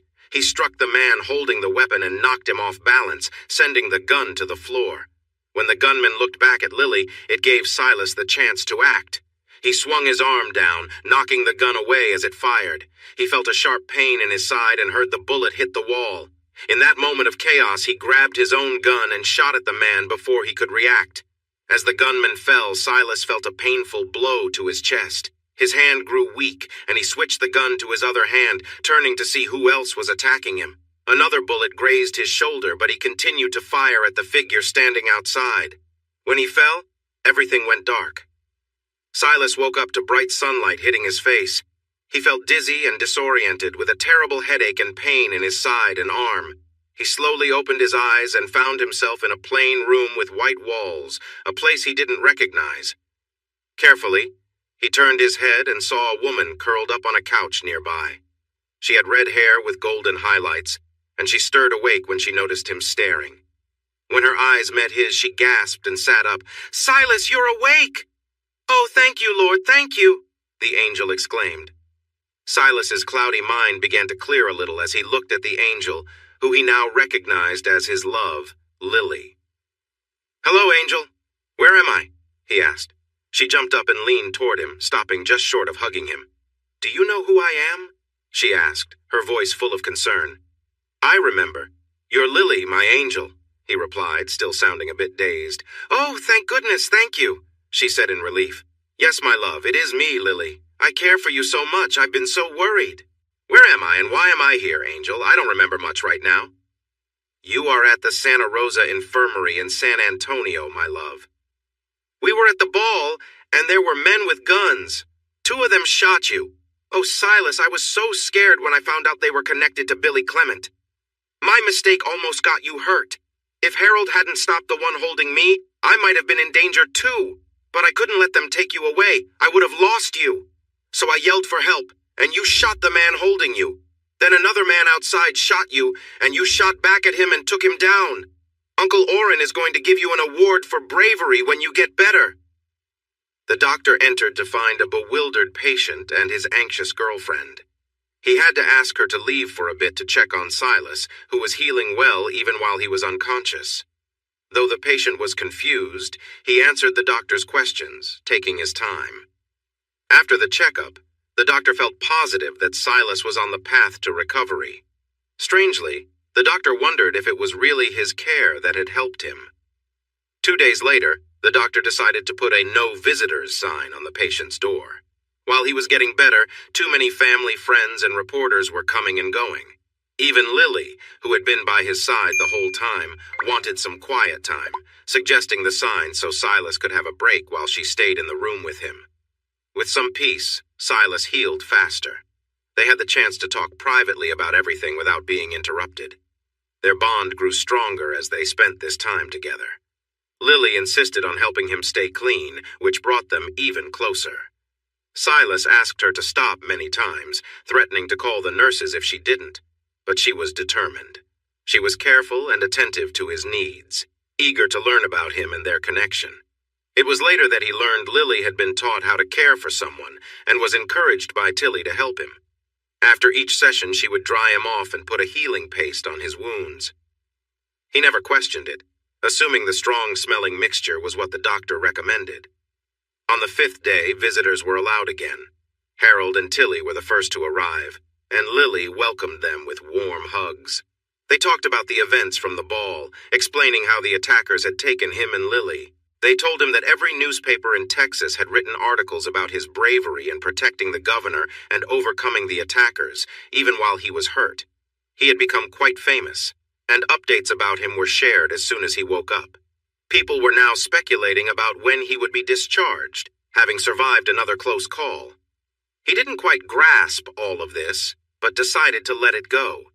He had just done what he thought was right, as his parents had taught him. Next, Gwen and Lonnie came to visit, followed by his parents and siblings, including Samuel, his best friend and future brother-in-law. Everyone was excited about his recovery, making comments about how he had recovered against the odds due to a bad infection. He didn't pay much attention. It seemed he wasn't meant to leave this world yet. On the 6th day after he woke up, which was 10 days after his surgery, the nuns helped him sit up, putting several pillows behind him. He felt some pain, but it was bearable. A few minutes later, the doctor entered while Lily was off getting him food. The doctor checked on him and then sat down beside him on the bed. "Silas, I need to talk to you before you leave. First, it's a miracle you made it here alive. Whoever wrapped your bandages so tightly saved you from losing too much blood from your chest wound. Secondly, the bullet that could have killed you changed direction and missed your lung. I've treated many gunshot wounds, and I've never seen anything like that happen before." Silas touched the Celtic cross he wore around his neck, a gift from Lily that was meant to keep him safe. "Thirdly," the doctor continued, "your life is thanks to that amazing young woman who stays by your side except to take care of little things like cleaning up and getting food. Why am I saying this? Because we thought you wouldn't make it. The infections in your wounds were spreading quickly, and we had no way to help." Lily left for several hours that evening and came back with an older woman. She locked you in your room and wouldn't let anyone in for a long time, but the nuns could smell something burning and heard chanting. They were not happy. When the old woman let the nurses in, she left after giving Lily a bottle of a smelly mixture. Lily was to put it on your wounds every few hours. The nurses and I tried to explain that it might be too late, but she said since we had given up, we had no right to question her efforts to help you.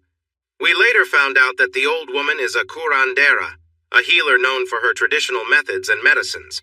I was skeptical at first, but within 18 hours your infection had improved and your wounds looked better. I pushed aside my doubts and let her see you the next night. Lily applied the mixture carefully, and the old lady came each night to burn incense and chant for you. Each day you got better, and the worst of the infection was gone by the time you woke up. Honestly, it's quite a miracle that your wounds healed well enough for you to go home so soon. Or maybe it's not just luck. I'm meeting the curandera tomorrow to learn more about her methods. Maybe we can help others with serious infections using her knowledge. So, my dear young man, we all believe that God has plans for you. It seemed like he was calling you, and then you were healed. As for Lily, she's young, but I have never met anyone as wise, determined, and smart as she is. You should see her as one of your greatest blessings because she loves and cares for you. He placed his hand on Silas's uninjured shoulder, smiled, and said, Honestly, I envy you. You are 22, well-educated, and have a bright future ahead. You are known in important circles for your brave actions. More than that, though, you have won the heart of a truly amazing young woman. Silas, if you learn nothing else from your close call with danger, remember that life is precious and can change unexpectedly. Lily has told me you hesitate to take the next step in your relationship because you have everything planned out.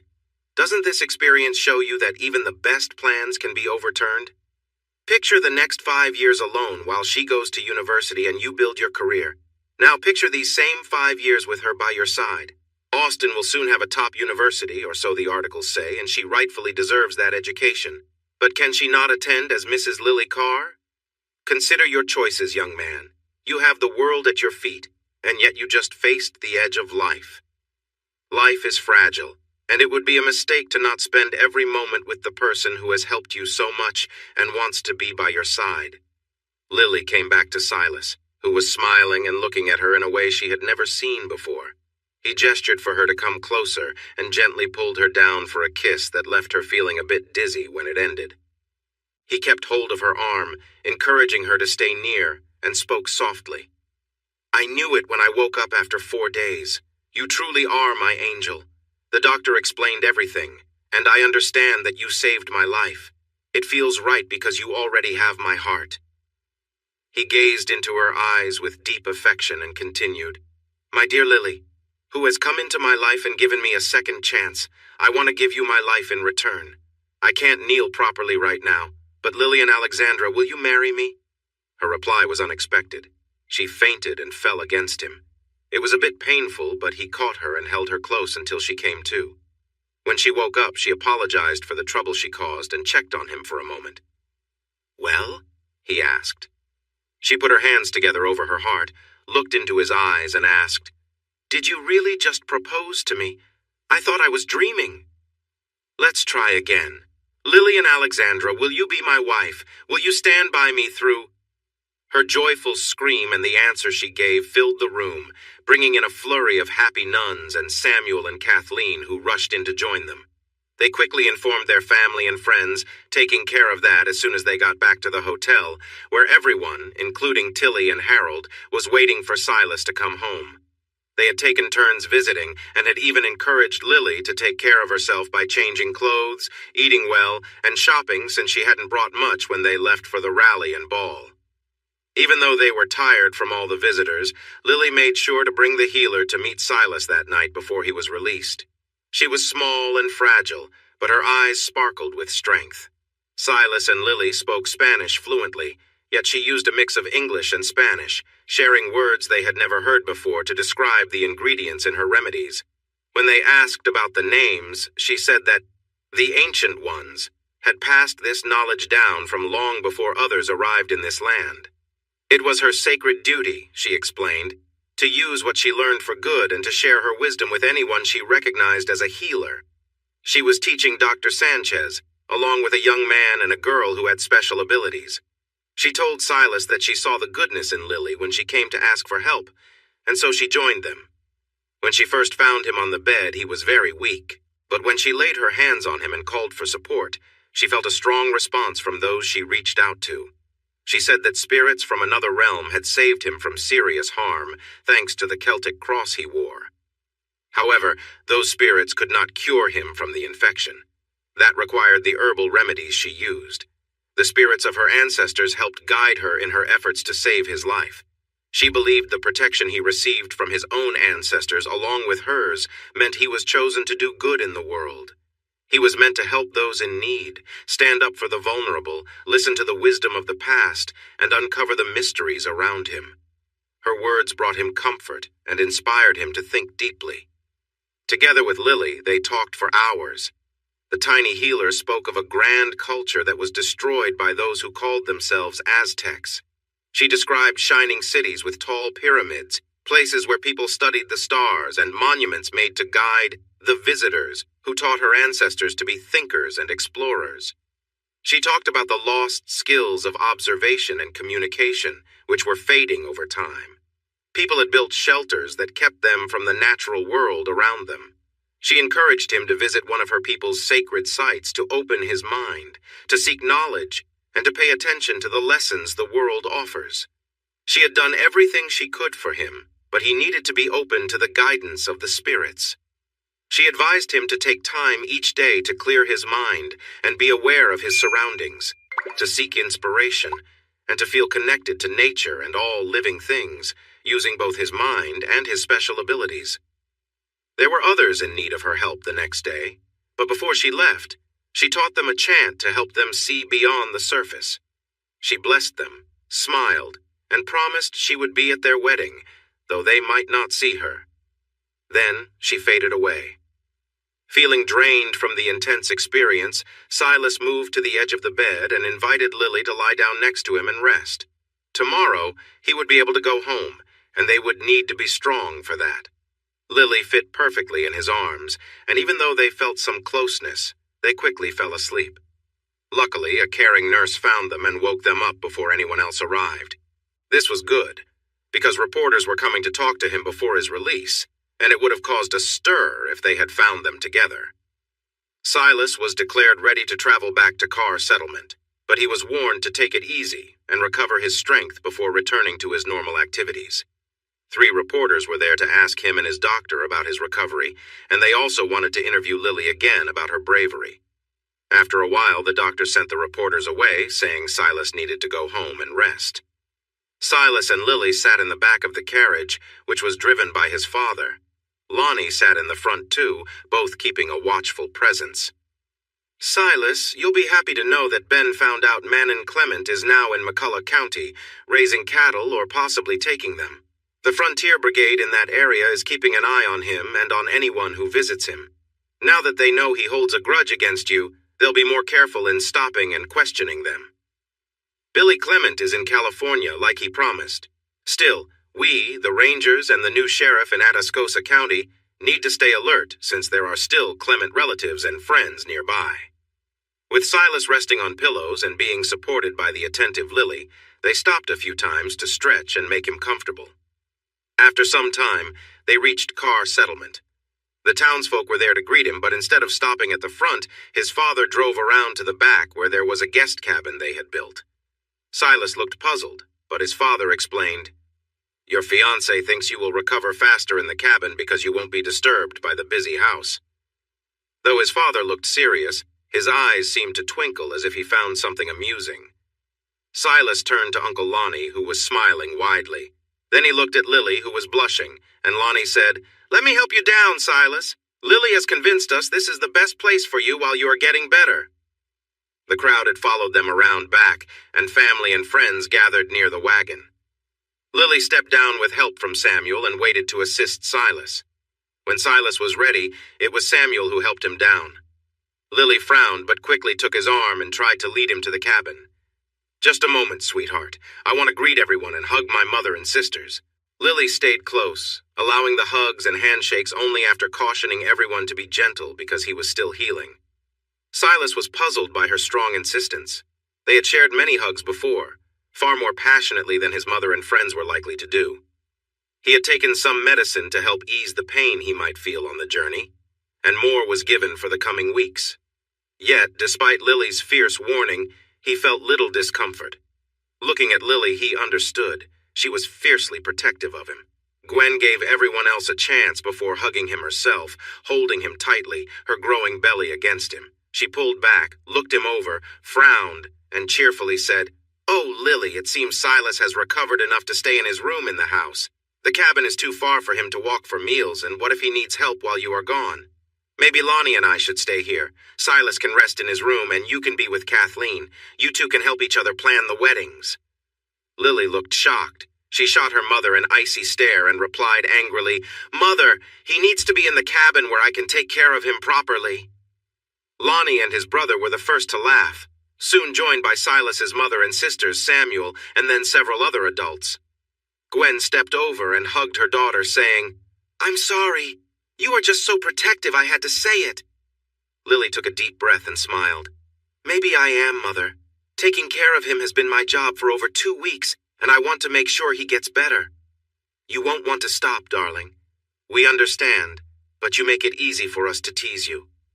It was perhaps the fresh air, or the extra walking to and from the house, or maybe Lily's ongoing help that made him feel better in so many ways.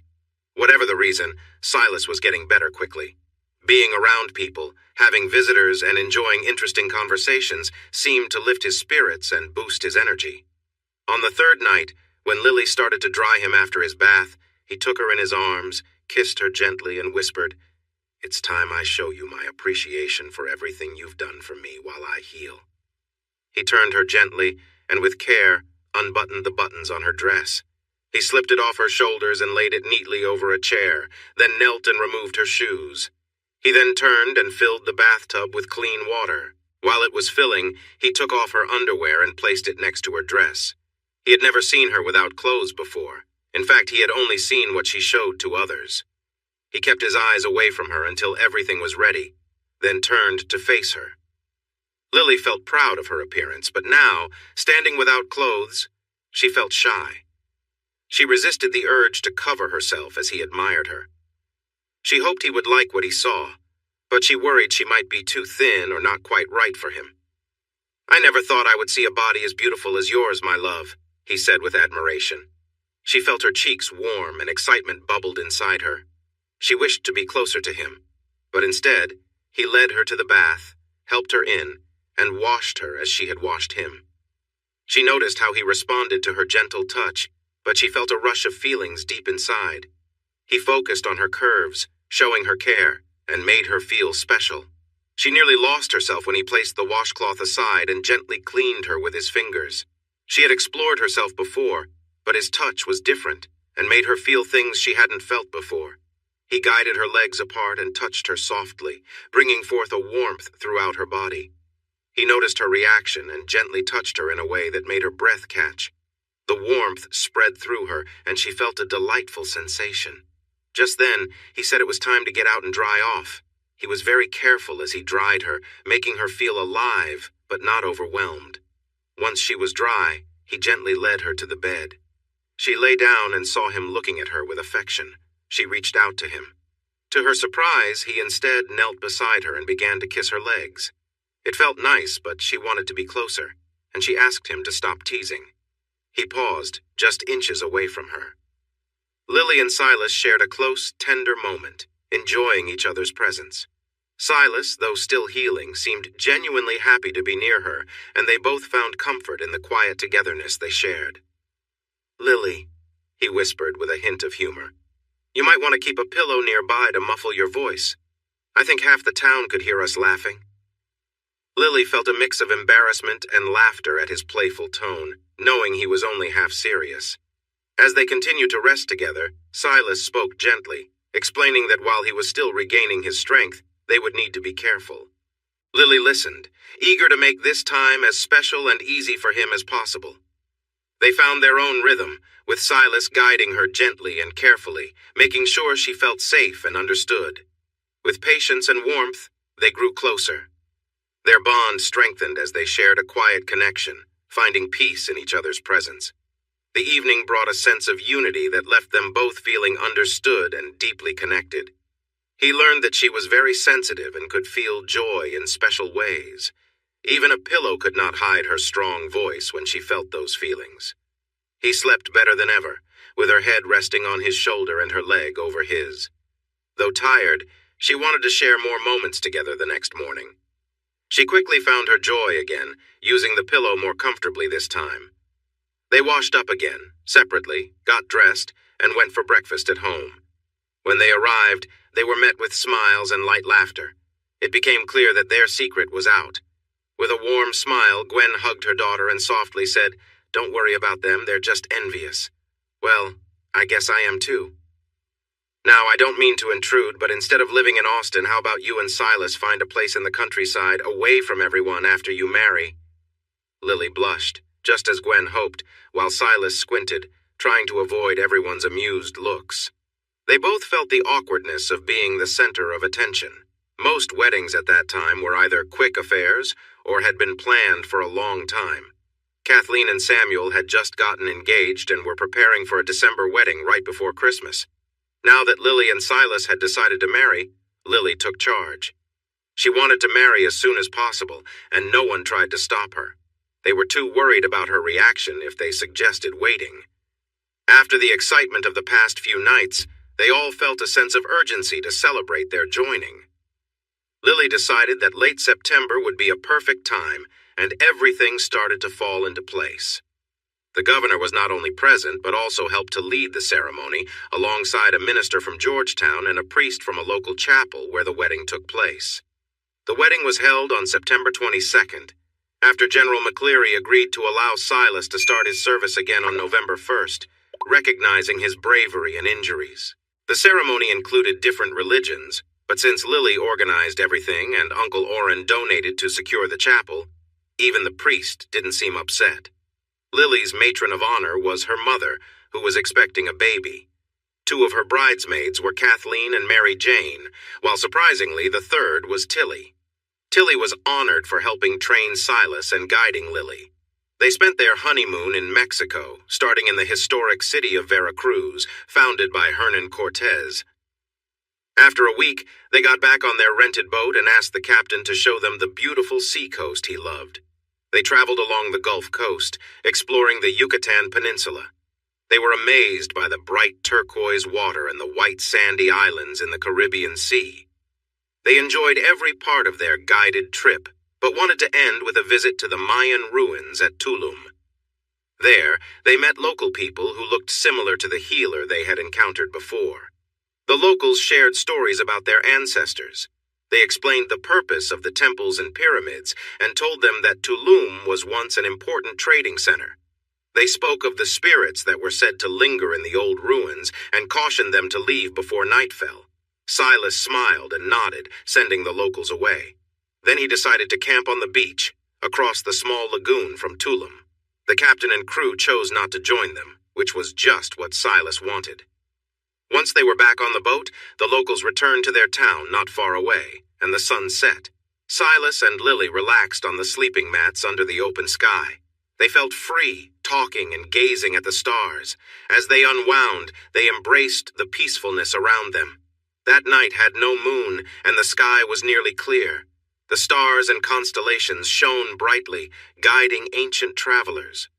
A gentle breeze brushed against their skin, and the starlight felt warm and inviting. Lily jumped a little at times when she felt something touch her, but she soon realized it was just nature surrounding them. The soft wind, the lovely lights dancing around them, and the quiet sounds all created a magical experience. It unlocked a sense of connection they hadn't felt since they were children.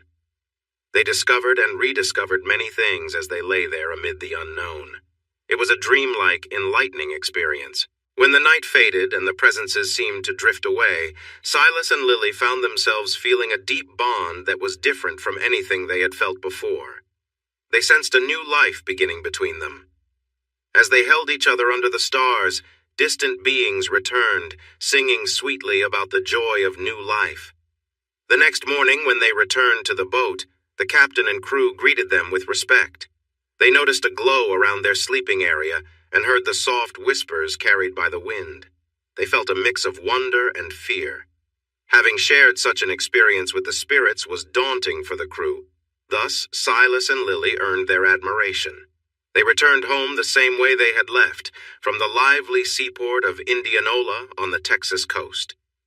When the city and seaport were destroyed by a hurricane in 1886, the community mourned the loss of life and property, along with the memories that were gone. Silas started his job on November 1st, 1880, and he was very successful working closely with two attorneys general. He focused on improving law enforcement in Texas, where some known criminals had become sheriffs or marshals. One of these was Deacon Jim Miller, who held positions as a marshal and a Texas Ranger, despite having taken the lives of 21 men before he was killed for the death of a former U.S. Marshal.